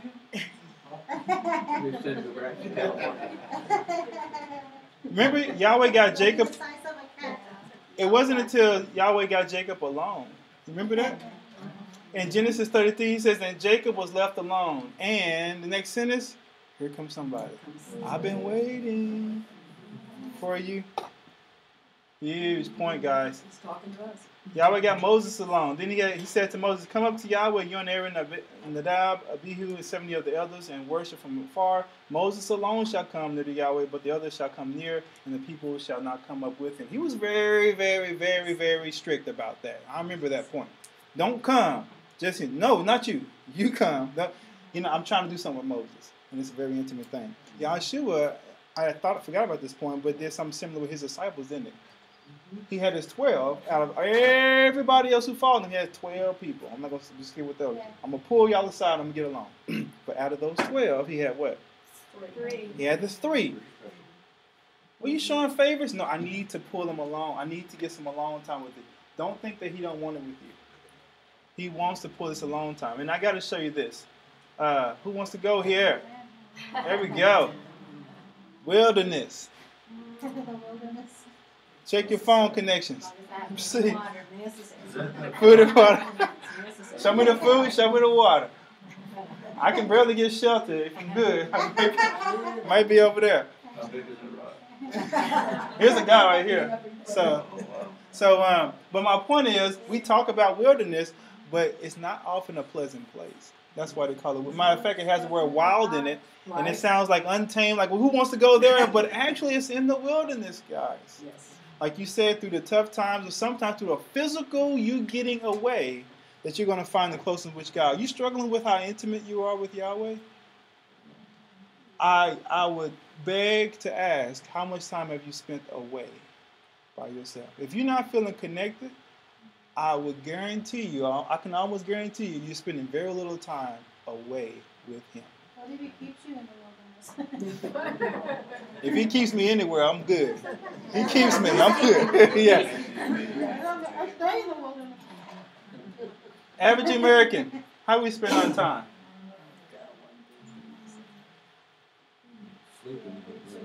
We got that sleep thing down, right? I would get my sleep. I know, right? If I get 5, I'm good. Where's eating? Eating, yeah, there we go. We spend that. Yeah. Now, we laugh and joke. This is a typical American in 2013. Things may have changed, but I bet they haven't changed too much. Now, I hope that those of us in this room or watching this have a different chart. I hope we have a slightly different chart, because I don't see I don't see no time for spiritual meditating, Religious activity. I guarantee that last year said phone and email. Oh yeah. That was gone. That's gone up, huh? Yeah, I guarantee you that was. Yeah. 11 hours a day with electronic media. 11. I didn't make this. I just copied it. So 11 hours a day with TV, radio, smartphone. If you want to divide them all across. Now I know that's not you. Okay. All right. You may be at 9 hours. You're doing good. All right. So. Like this morning, my phone didn't work. I mean, it wouldn't turn on. I couldn't cut it off. Yeah. I couldn't cut it on. And I panicked. Yeah. I said, what's wrong with it? Yeah. Now, and you're saying something real big because most people get up and within the first 5 minutes they check their phone. And that's a bad habit. I've been reading a lot of stuff about it. It's hard not to. I'm a teacher. I got students. I'm going to tell you, it's hard. The biggest problem we have in classroom is phones. They have to check. And they did this study. I forgot about it. They did this study where they gave students a test. Some students had a phone on the desk. Some had it underneath the desk. Some had it in a different room. And they wanted to see if that affected test scores. You know what the scores? Did it have an effect? It did not. It did. It had an effect. Here's what the effect was. Students, the further your phone was away from you, the better you did on the test. I'm just summarizing. Because what happened was if you had the phone out, you were tempted to check it. If you had the phone close to you, you were preoccupied with thinking about checking it. But if it wasn't there for you available at all, you were free, finally, free to the wilderness, free now to actually focus on what you need to do. Brother Brandon, I'm going to ask you a question, and this is secular, this is teacher thing. Why, if the young people should not be addicted to their phones, why are they allowed to use them in school? As calculators, as whatever research. Why do they let them have them when they have a rule that they're not supposed to have them? But they break that rule because the teacher says you can use your phone. I don't get that. The way we live today, no, but they have a rule. So why do they allow them? The teachers allow them to use them. Man, that's the number one hottest question in our school. Because the teachers have a hard time with it. Okay, I'm gonna try to answer that kind of quick. It's tough. One, they're going to have them for sure. They're going to have them. Some people use it for good things and whatnot, but it's tough to enforce. That's what it comes down. It's tough to enforce that. When you have, it's just tough to enforce. I mean, I'm pretty good at that, but discipline in my classroom, but that's tough to enforce. I have a caddy. You can put your phones in there when you come in. How do I make them put it in there? I can't make them put it in there. But it's tough to enforce, and it becomes an issue of do I want to spend that much energy on that instead of getting something else. So choose your balance. Right. It's up to your own discipline. Now here's what I like. And Moses said, "I would turn this out." Yahweh wants to get you along. Do you know it was a habit of our Lord and Master? You mentioned it earlier, brother. It was a habit in Mark chapter 135, one of my favorite passages. If you want to follow Yahshua and be like him and copy what he do, here's what he did. In chapter 1, verse 35 of Mark. And rising very early in the morning. Yeah, I know. Just hearing that, you already like, oh, goodness, hold on. While it was, just in case you want to qualify, in case you thought it was not. I loved Mark. He's like, I want to qualify for those who missed it. While it was still dark, he departed, went out to a what?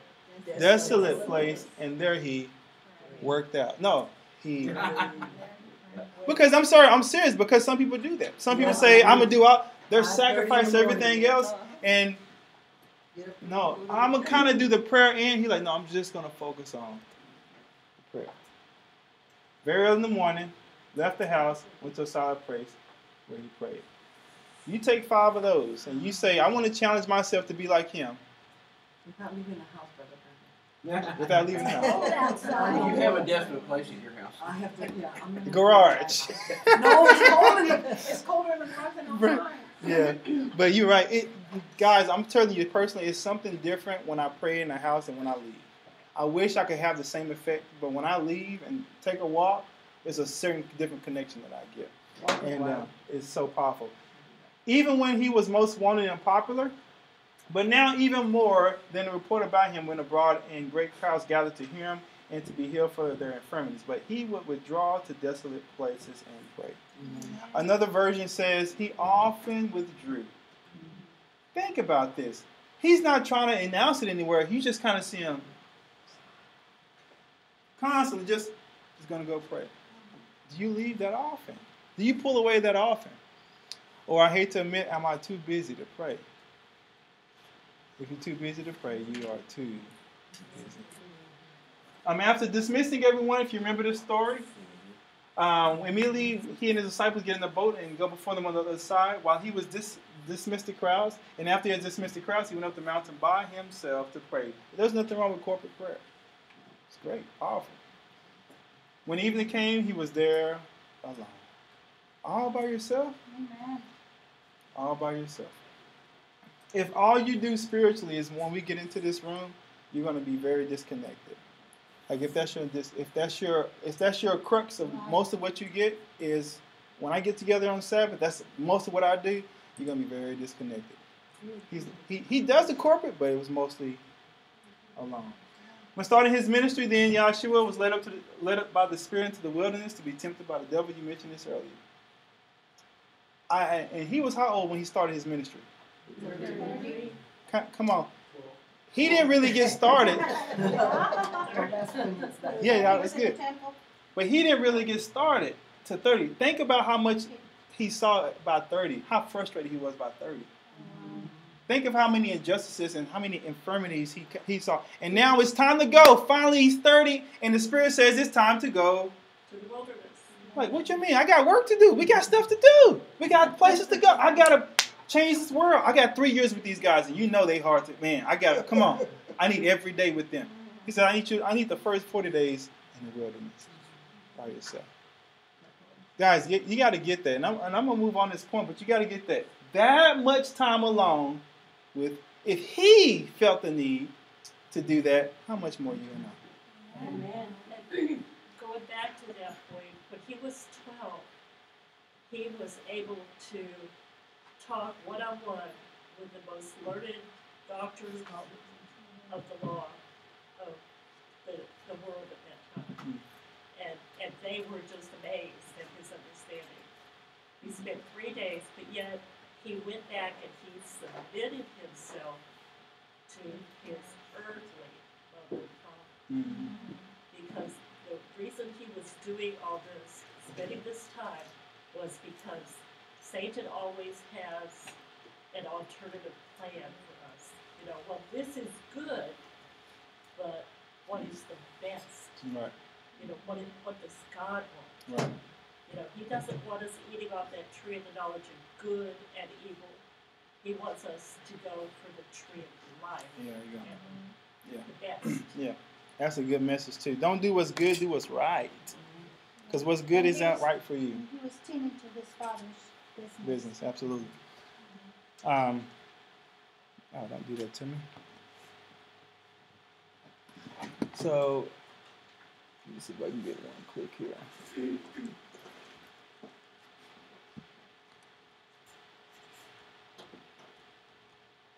Oh, wow. Okay, there we go. So that's kind of a summary. A lot of people will spend time alone and some of the fruits that came with it. So I'm not going to go through all those. That's another lesson. But you see Hagar. You remember Hagar? Wilderness. Yahshua 40 days. He spent all night. He was often. Peter and John, they said, we took note that he spent some time with who? Jesus. He must have been spending some time with this guy. Moses wanted the presence to go with him. Jacob Russell. So we got those. Then he said, and I'm going to try to pick it up here because I know y'all uncomfortable. Then he said, do not come near. Take off your sandals. Take your sandals off your feet, for the place on which you are standing is holy ground. This is one of the most challenging things for me in the Bible, guys, because when he says, in another version, he says, do not take another step. And my heart, first thing I'm thinking is, what's a step? Big deal, little step. But when Yahweh draws a line, for me, it brings out something in me that's rebellious. And says, what's the big deal? I just want, don't take one more step. And I come to Leviticus became the most challenging book for me. Because I was like, he's so 3 days, 7 days do this. Nobody, I'm like, you know my heart. I know your heart is evil because you will not listen to me. But I say that because growing up in my youth, and others in my generation, I hear that from myself and others.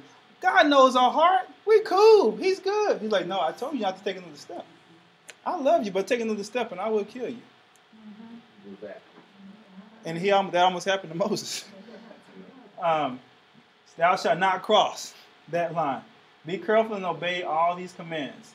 Why is he telling us to be careful and not cross these lines, not to take another step? Because we've seen what's happened to the ones that have. Lord, They became crispy critters. see how good we listen. See how good we listen? He's Oh, called being us to be tested. holy, like they should with our hearts that holy.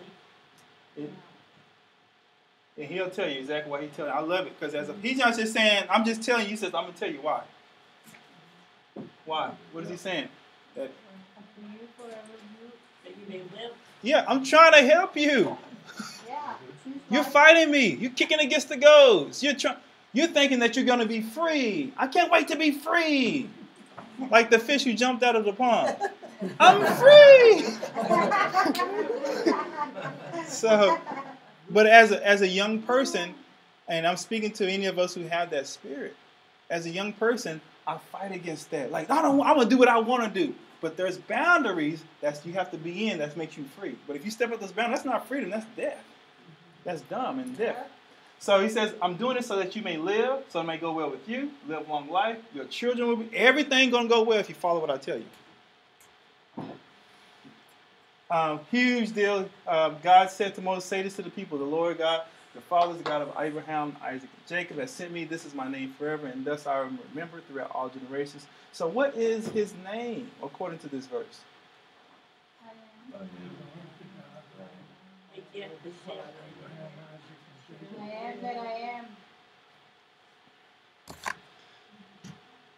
So in first person, his name sounds like I am in Hebrew. In third person, it sounds like Yahweh. Go ahead. Yeah, that's where we get the Tetragrammaton. But I don't see Yahweh here. Why is it not here? Now this is a huge topic in Hebrew roots. Huge point when it comes to names. So I'm not trying to rattle feathers, but he makes a big deal about his name, even to the point where he has a law about it. So why is this a big deal? I didn't mean to block this stuff off. I'm going to try to read as much as I can. Yahweh, this is from the Encyclopedia Britannica, and there's plenty of other resources. The God of the Israelites, his name has been revealed to Moses as Yahweh, called the Tetragrammaton. After 6th century BC, especially after the 3rd century, the Jews, thank you, to use the name Yahweh for two reasons. One, because it was becoming common in that region just to say Elohim and God, to express that he was over all God, he's a God of gods. And two, because they believed it became too sacred. I forget what the wording of that is, but it was too sacred to utter. They don't want to use that name. So instead, they replaced vocally in the synagogue ritual by the Hebrew Adonai, which is translated Kyrios, Lord. So if you look in the Greek, it'll say Kyrios there. The Greek and the Septuagint in the Greek version of the Old Testament. So, do modern day Bible translators know God's name? Short answer is they do. What they would do is they will just adopt what's been done before. Here's the history. They'll say, this is what's been done all the time, so we're going to continue doing that. This is from the NIV preface. If you look at the preface of an NIV Bible, they'll tell you, we already know Yahweh is supposed to be there. We just follow what everyone else has been doing. Adopted the device used in most English versions. Most English versions use Lord for Yahweh, and we'll do the same thing here. And they'll put it in caps so you'll know it. Today's English version will just go ahead and flat out say, following an ancient tradition, begun by the first translation of Hebrew scriptures and followed by the vast majority of English translations. The distinctive Hebrew name for God is in translation represented by Lord. When Adonai. They know that that's the case, but we're following an ancient tradition. So what the Yeshua was saying when he was reading scripture. Yes. Sorry, Ann, I'm going to come back. Oh, well, also I think they were concerned because in the Ten Commandments, it says, do not take the name of the Lord thy God in vain. So I think that as religious as the religiosity that was prevalent among the leadership, the priests and so forth, they decided that, well, we don't want people saying his name because they may say it and maybe inadvertently take his name in vain. So we need to do something, because they're always good at building fence laws, you know. Here's the law, but let's move it back here where make a fence. Right. So you can't go near that, so you can surely not break it. Right. Thank you. Yeah, absolutely. And keeping it holy. They didn't want to make it vain. And I don't want to spend a long time on that. But I think we do want to be careful. In an effort to keep it holy, we don't want to take something out that's there and put something else. What did Jesus say in the New Testament? Was your question? What would he say when he was quoting the scripture? When he was reading Isaiah there in Matthew, interesting. And what about the disciples? And Paul was quoting the scriptures, in all his letters. And what is the number one way you take the Lord's name in vain? The number one way. In your life, in your witness to other people. You say, I'm his, and then you do this, and it's nothing to do with me. So we must be very careful about how we, that should be the major part. Absolutely. We claim his name, and we will witness it. Most of the time, Yeshua referred to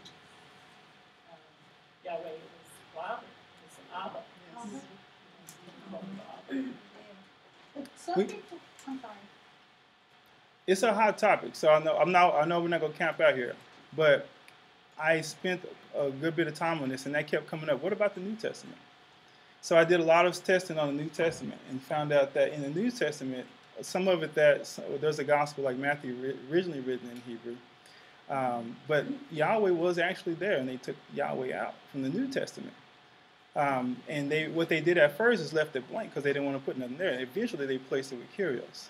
So Yahweh was there, and you'll see that Old Testament passages where there is Yahweh in the Old Testament copied in the New Testament, they'll still change it back to Kyrios and say, we'll just keep it that way. So, again, I don't want to camp out and argue about it, but I think it's food for thought. I do have a couple of studies I put together that I keep trying to have tested to make sure that everything stands up correctly. I wrote an excellent book on just the name of a paper. I wrote a paper on just the name of Jesus, and I did a lot of study on it and everything. But some people have a real big issue with that. The Jehovah's Witnesses, they will go to your door and they will just argue with you about the name Jehovah. They say this is the name of Jehovah, and you say it wrong. They say. But I made a study on it. They actually say Jehovah. Jehovah. Which doesn't exist. Yeah, and so but I did write a paper on the name of it, and myself at home. It's real long, and there are so many names for him. And it just depends like what country you're from, or here in the United States we have King James Version, and that's why you have to go back to Hebrew. Yeah, and speaking of that, I want to get to that real quick. So 7,000 times you hear that name Yahweh in the Bible. Actually, it's the 7th most used word in the Bible, including and, the, all these articles. Yahweh's used, and so if the Bible uses it that much, we have to say, I'll probably be in good company if I do so as well. But it's also substituted that many times. In fact, Yahweh's, okay, I just said that. Here's these two examples I want you to consider. Hopefully I don't skip it. Yeah. So you'll see in the Hebrew, same thing, the Lord, Yahweh, and we'll have the same thing here. You'll see, if you go back to interlinear Bible where you can see that both the Greek and the Hebrew together, you'll see that Strong's number, or that Hebrew number put there. So all I put forth, there's no problem saying Hashem, Adonai, and whatnot. What I would put forth personally is I'm trying to be careful. If it says this right here, I don't want to say this. Like if it says that actually in the text, I don't want to say that. Or I don't want to replace this with something else. That's my only argument. I don't know if I'm saying Yahweh correctly or doing it. Yeah, I just want to make sure I say, if it says Yahweh, that's why you see me make sure I restore those names. It isn't about pronunciation. It isn't. Right, and that's why I don't get into that. I just want to make... Right, and the life is huge, so the life is huge, but I think he also went through great pains to say, his name means something, by the way. There's power Yeah. in the name. The Lord didn't have any meaning. The Lord was similar to Baal. Like, yeah, Yahweh meant something. So when you take that Yahweh out and you say the Lord, you're like, no, that's my name is the Lord. I was excited when I first read the Bible, like, oh, his name is the Lord. Name is, and now I understood it why. So, again, not a fighting point for me. I'm not gonna throw down over that, but I just want to put that out there. Yeah, there's kings in England that are called Lord. Yeah. Lords and masters. All right, moving on. All right, chapter 4.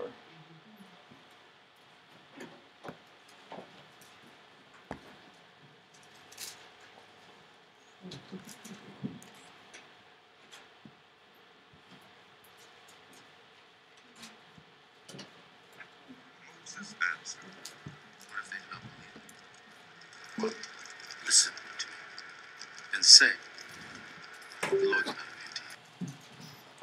Then the Lord said to him, What is that in your hand? A staff.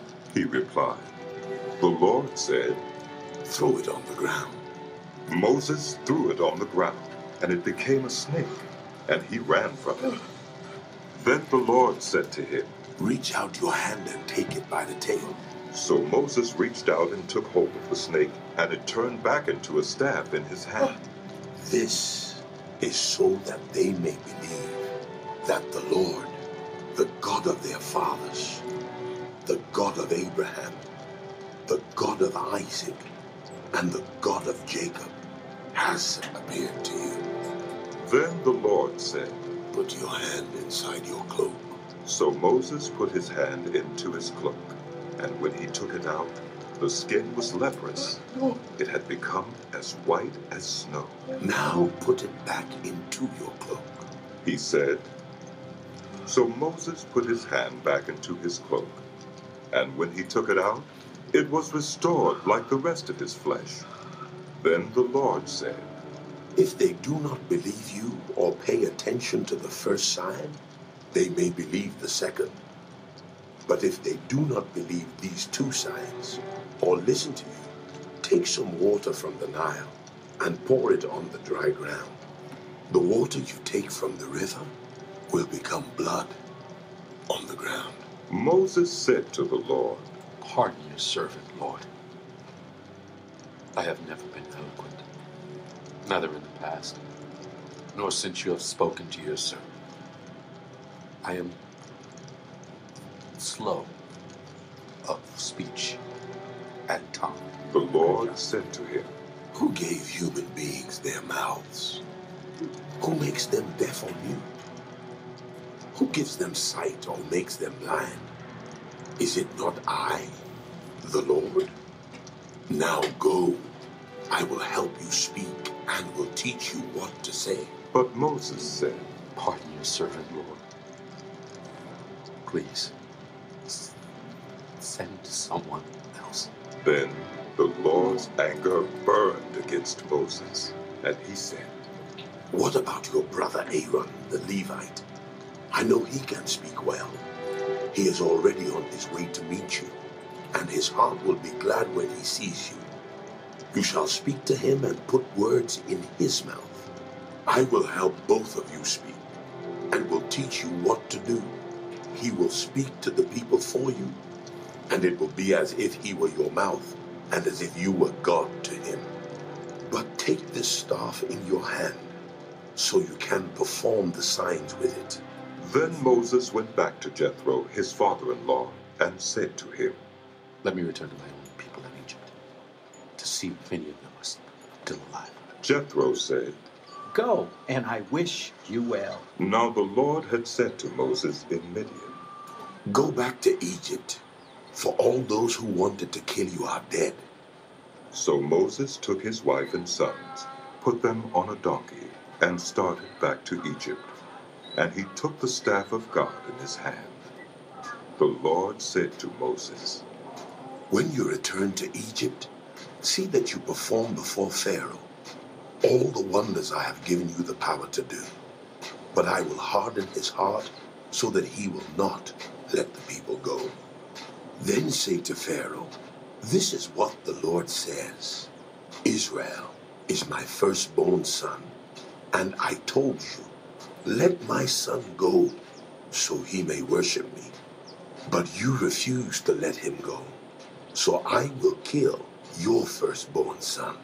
At a lodging place on the way, the Lord met Moses and was about to kill him. But Zipporah took a flint knife, cut off her son's foreskin, and touched Moses' feet with it. Surely you are a bridegroom of blood to me. She said. So the Lord let him alone. At that time she said, bridegroom of blood, referring to circumcision. The Lord said to Aaron, go into the wilderness to meet Moses. So he met Moses at the mountain of God and kissed him. Then Moses told Aaron everything the Lord had sent him to say, and also about all the signs he had commanded him to perform. Moses and Aaron brought together all the elders of the Israelites, and Aaron told them everything the Lord had said to Moses. He also performed the signs before the people, and they believed. And when they heard that the Lord was concerned about them and had seen their misery, they bowed down and worshipped. Amen, amen.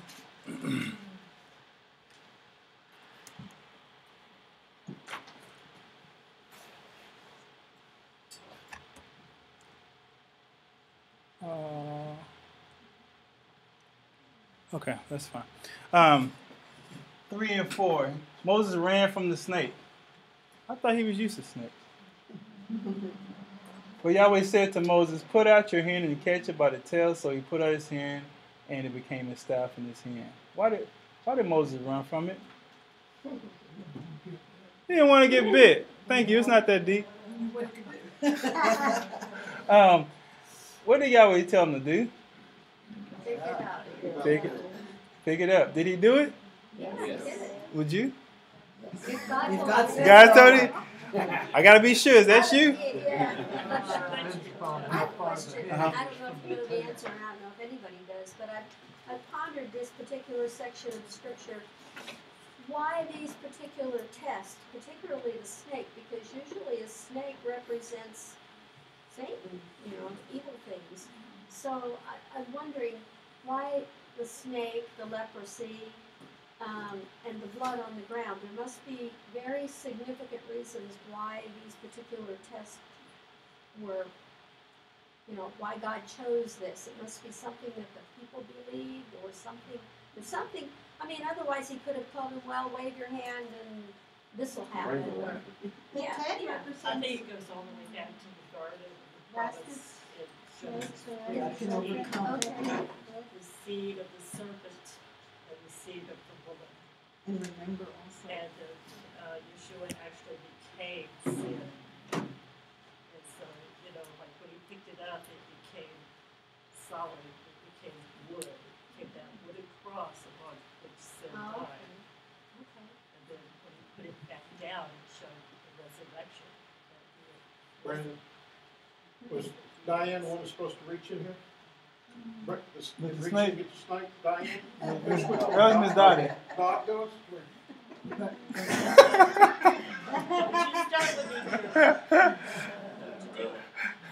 And another spiritual insight is that what overcomes evil? God overcomes evil. What cleanses leprosy? What cleanses? The blood. So, you know what I'm saying? Yeah, it's God overcomes evil, and blood cleans the leprosy of the sin. Gotcha. I hadn't thought about it, but good questions. You know why I have this attitude? Something happened. I can tell. You have 4 nice little girls. I have 2 boys. One he didn't teach him. Eric comes into my bedroom one day with a snake taller than he is. Standing in What I got, Mom?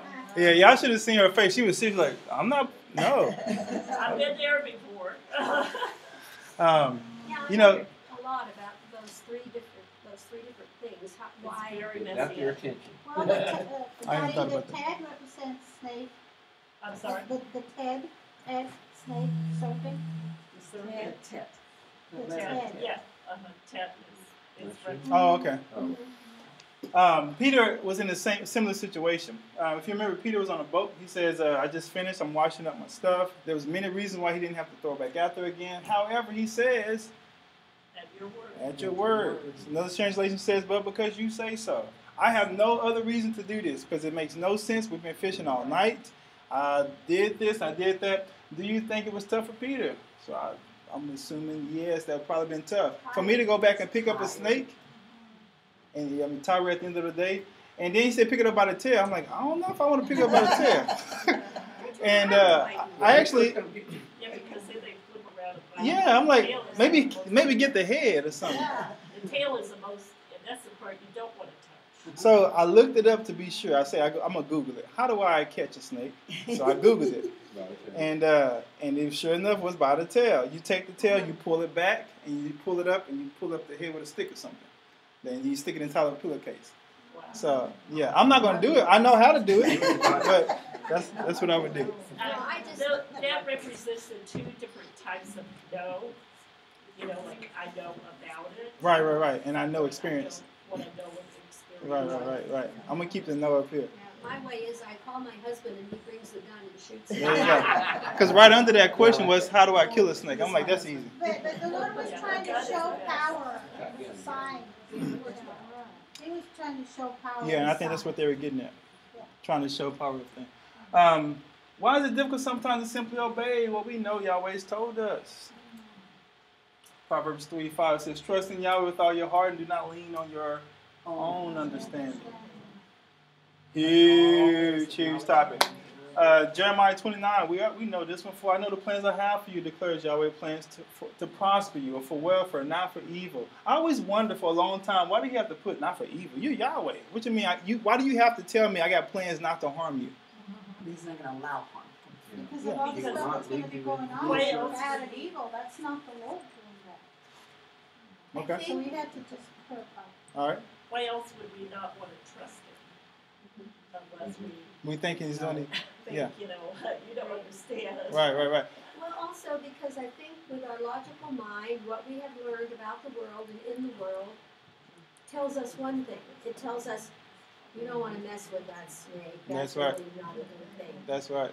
But God, the things He tells you very often don't make sense. Don't make sense, and that's why in the logical scheme of things, they don't make sense. Doesn't always work.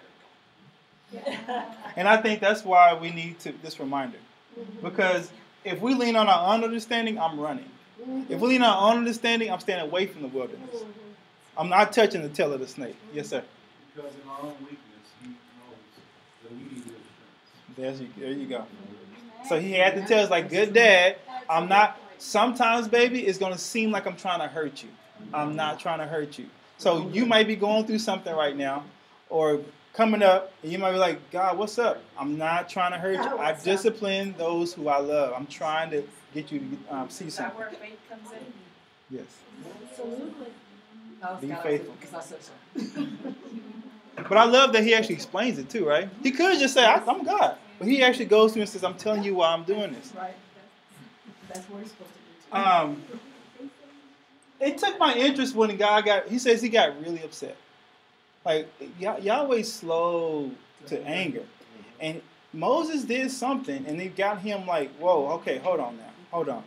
And it took my attention. I got to put this up here for myself at least. I'm not going to spend a lot of time, but I think you can see it. What made him so angry? He said, I can't do it. Can't. But He said, I will.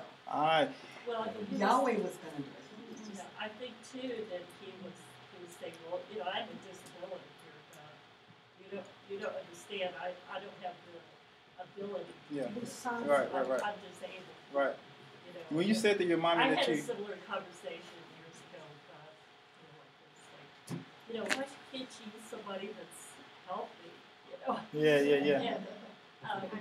What this says, if you read this carefully, He is the one who makes us disabled, so that we can have compassion. I It's just, if you read this carefully, he said, I'm the one who made the mouth.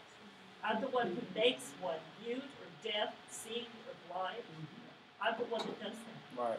And that's hard for us to wrap our mind around. He made Joni Eareckson disabled on purpose. Huh. But yeah, so she could reach millions of people. Wow. He made this guy, with no arms and legs on purpose. Yeah. Yeah, he made us on purpose the way that, Great point.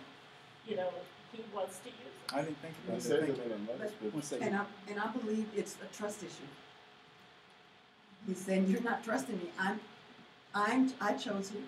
I'm sending you. Where's your trust? If I'm sending it's because I know you. I will enable you. Yeah. The trust, and that's with us. Our trust issue. Right. It's a trust issue. Am I not sending you? Am I not telling you? Yeah. Yeah. Yes, exactly. Yes, and then I'll get John. Well, it's very interesting in this part here where it says, he's talking to Moshe, and he's telling him, who made your mouth? And basically, like Sister was saying, it's a trust issue. And then we go further into another part, and we read a story about a donkey speaking. And it says if he's able to make an animal speak, how hard is it to get Moses to say the right words too? Because he's going to be working with it. And then you start thinking, isn't God able to do all things? Right. Good point. Yeah, well, he says it all in that paragraph right there. Jay, did you have some, Jay? Okay. I think it goes all the way back up to the first verse. When it says, Moses responded and said, but they will not believe me, and they will not heed my voice. And so he was like Lashon Hara against the children of Israel. He was misjudging them. Say that they would not believe him because of the experience he had before. Yeah. Like she said, our experience tells us this isn't going to work. Right. Here. And then he went through all these signs. I mean, he just showed him all these signs. Okay, they will believe you if you do the snake and you do the leprosy, and and then he starts in the disability. So it's like one thing after another. Excuses. Oh, it's so good to talk about that. Y'all brought up Jeremiah 1:6, and I'm having to stop saying stuff so I can share some more. Jeremiah 1:6-7. You guys brought it up earlier than I thought you would. Before I formed you in the room, I knew you. And before you were born, I consecrated you. I appointed you a prophet to the relations. Imagine that. Before you were born, I already appointed you. I'm already done with you. I got your plan out, planned out. How are you going to tell me what you can't do? Yeah. Right? Exactly. How are you going to tell me? I'm new. And here's the irony in verse 7. But Yahweh said to me, because he says in verse 6, then I said, Lord God, behold, what? I'm a youth. I'm a youth, and I do not know how to speak. Interesting. I have something on that, and you guys can, if you know better than I do, you can explain it to me. And I believe, I know my own perception of it, but in Acts 7:21 and 22 it says, and when he was put out of his home, Pharaoh's daughter took him and brought him up as her own son. So Moshe was trained in all wisdom of the Egyptians, and became both a powerful speaker and a man of action. You tell me. What's Acts 7? That's Acts 7? Acts 7, 21, 22. Exodus 7? No, Acts. Stephen's. Golly. That's such a good scripture. How did I miss that? I've always, from So, the beginning, I've had this. See, that goes back to what he was saying, that a lot of the New Testament agrees with a lot of the historical stuff, that the Jews say. Yeah. And God did make it that and I way, believe, powerful. God and I worked that believe, out. and I believe this is how and I could be totally wrong, so don't think I'm trying to know that I know. But I believe, because it says, plainly it says, Moshe was trained in all the wisdom of the Egyptians. So he was fluent in that society. He was fluent in what pertained to the Egyptians and what they believed in. Now, he was a prince of Egypt. He was a prince of Egypt. So, and he became both a powerful speaker. It didn't say anything about slow of tongue or whatever. and a man of action. Didn't he kill the Egyptian? Okay, so I'm thinking he felt like we do. We feel inadequate when it comes to doing God's will and dealing with God's people. Yeah. You know what I'm saying? Right. And I don't know about you, but sometimes life can devastate us. He was. I have, Moses' life is divided up into 3 40-year segments. The first 40 he thought he was a somebody, and the second 40 he found out he was a nobody. And then the third, he found out what God can do with a nobody. But that second one that we're talking about right here was, he was a fugitive. He goes, we talked about Joseph going from prison to the highest position in the land. But he was innocent. This guy was, yeah. He went from Prince of Egypt to fugitive, running for his life. Yeah. And now God tells him to go back to Egypt.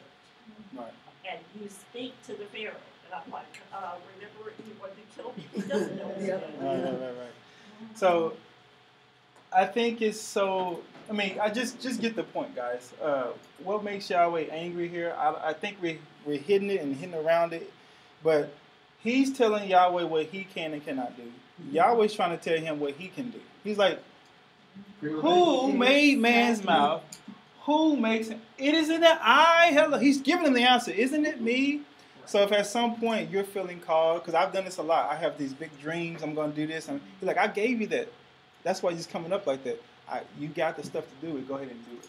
So I will be your mouth. I'm going to be your teacher, and I'm going to speak for you. Stop doing it. But I thought it was ironic that Jeremiah was saying some of the similar things. And he says, I knew you. I've been knowing you. So Gideon, so many people can go on where they felt insecure for the role that God's called them. A few people feel great about it. Like, hey, I totally got this. If it's like that, it's probably not a big issue. Exactly. It's not, let me tell you.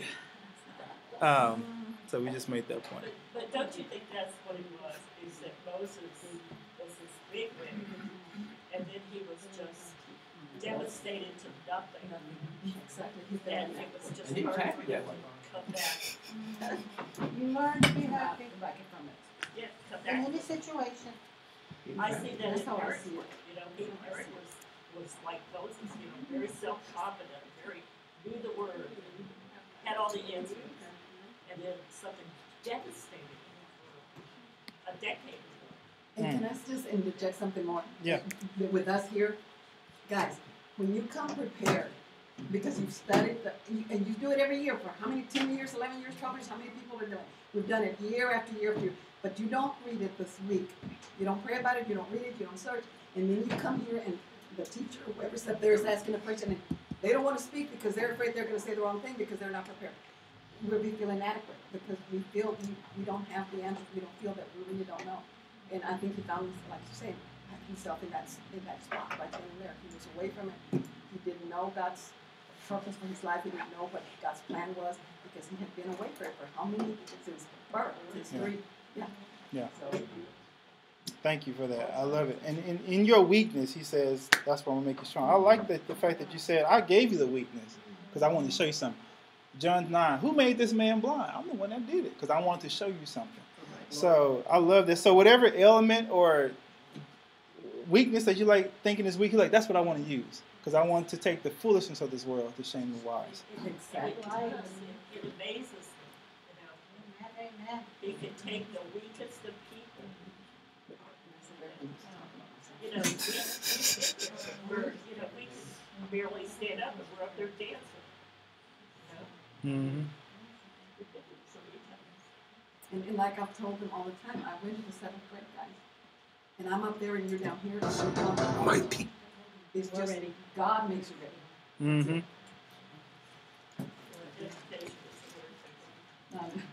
Amen. We're going to finish our last chapter. Guys, thank you for your endurance. And we're going to continue reading. Let me try to pick up where the music stops.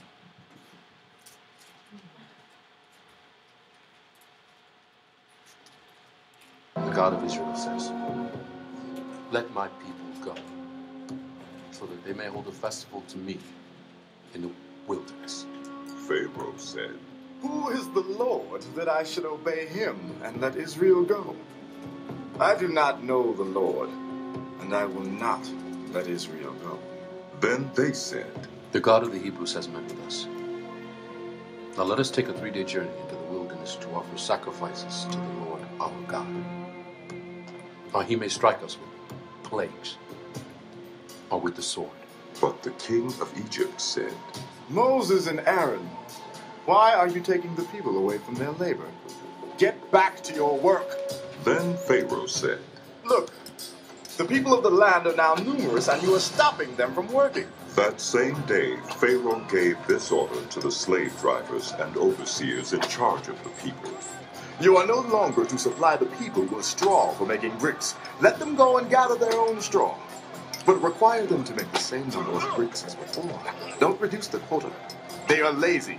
That is why they are crying out, let us go and sacrifice to our God. Make the work harder for them so that they keep working and pay no attention to lies. Then the slave drivers and the overseers went out and said to the people, This is what Pharaoh says. I will not give you any more straw. Go and get your own straw wherever you can find it, or your work will not be reduced at all. So the people scattered all over Egypt to gather stubble to use for straw.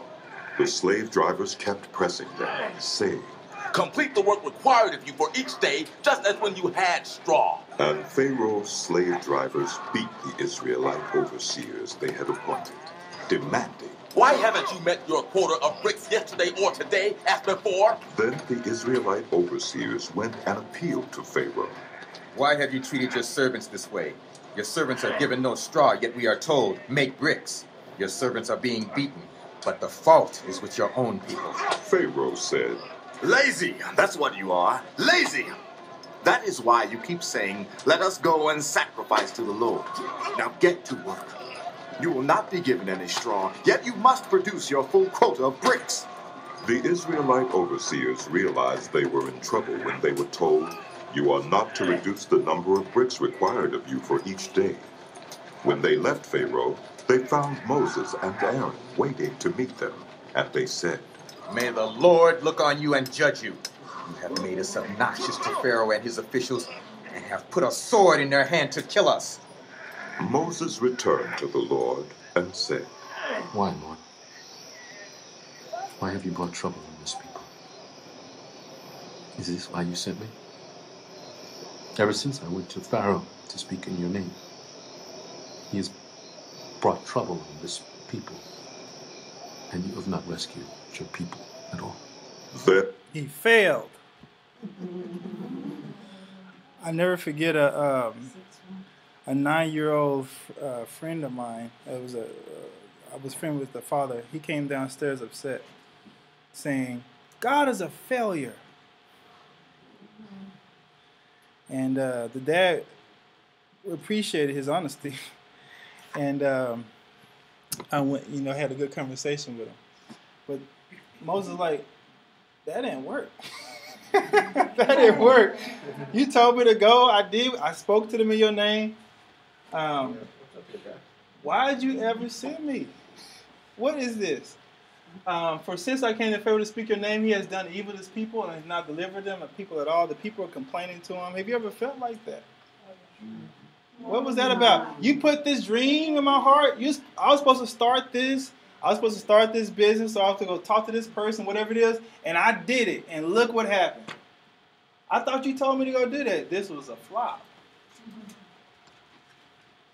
When things don't work out the way we hope to, what do we tend to say to ourselves? I trailed. I fell. Woe is me. Did we actually utter those words? Woe is me. Woe is me. Maybe it's not God's will. Exactly. I've seen that happen a lot of times. Soon as somebody hit, what do you call it? Adversity. That's not from God. Like, were you not reading your Bible? Like, that's what he does, is send stuff in your way. So guys, don't think just because it's hard. No, he's like, that's how I made it hard. It's hard to climb up a smooth side of a mountain. It's got to be rough to get up there. Soldiers. Yes. We're not civilians. A soldier, life isn't easy. Yes. It reminds me of that song with the mountain. You know, life isn't easy. That's just not much for me. That's just too much for me. That's just not for me. You know, I'm not Moses. I tried. That's not me. I failed. I quit. Soon as some hard times come. You ever heard the word grit?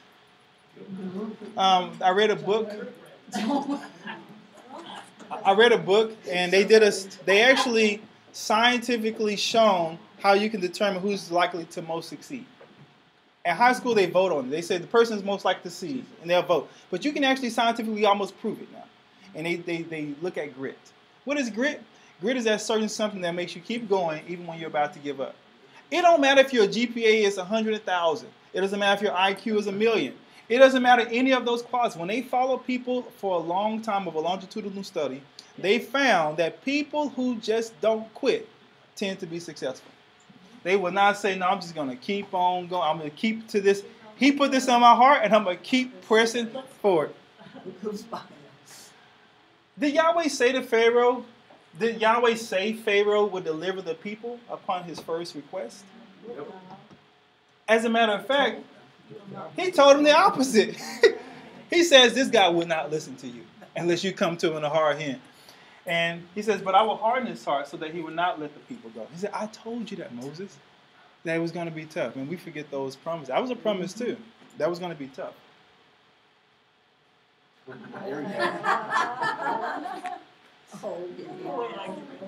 can do it. Why y'all laughing at this? It reminds me of my grandson trying to push the big red ball in front of Target. I'm not alone. Okay, good. This reminds me, I put this up here, this reminds me of a story of God telling the man to push the rock. He told the man to push the rock. The man got up every morning and pushed that rock. Every day. He says, God, I've been pushing this rock for weeks, and this rock hasn't moved an inch. God says, I never told you to move the rock. I told you to push the rock.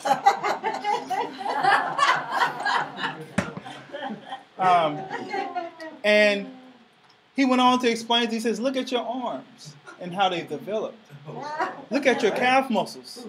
Look how the sun has kissed your skin. Look at your core. Look at what I've done in you. I never told you to move the rock. My only job for you was to push the rock. You're just a messenger. Your job is not to do the conversion.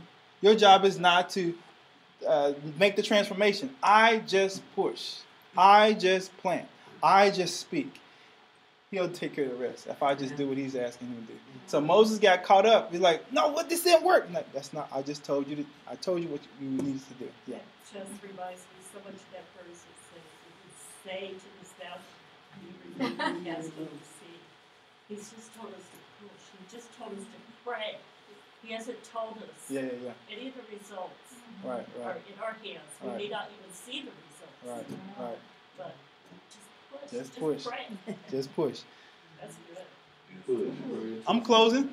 Oh, no, not yet, brother. So you better you better say it no, now. because we finish it with 6:1. Oh, okay, let's finish that. You do it. But Yahweh said to Moses, now you shall see what I will do to Pharaoh. For with a strong hand he will send them out, and with a strong hand he will drive them out of his land. And he answered them all. Step back and let me show you that. Nice, thank you for that. Yes. Pick a point. We had a few. Pick a point. False evidence appearing real. We got trusting in God's plan. He's going to take care of you either way. Don't cross the line. We talked about the name. We talked about, would you still trust God and touch the snake? And Moses says, I couldn't speak. And we talked about still trusting God with pushing the rock. Trust Yahweh seems to be a theme that runs through this Torah portion. Anything else we need to add? I'm sure there's much more to talk about, guys. Thank you so much for your questions, for your responses. So rich. I'd like to close in prayer and then we get out. Father Yahweh, we asked you that you open our hearts. You open our hearts. Father, you don't have to listen to us. Thank you so much that you do. Thank you that you hear our requests and they come up to you as an aroma fragrance. Yahweh, please give us, we're fragile. We hear these calls and our spirits say yes, but our flesh is so weak. Yahweh, help us to embrace whatever call it was for us as we look on this screen, as we look in our hearts and say, I need to do this. Father, with happy faces and smiles in our hearts, we run after you with whatever decisions we're making. Thank you, Father, for what you're doing. Thank you for this Sabbath day of rest. In Yahshua's name we pray. Amen. Amen. That was excellent. I have questions answered that I haven't for a long time. Got a good group of people here.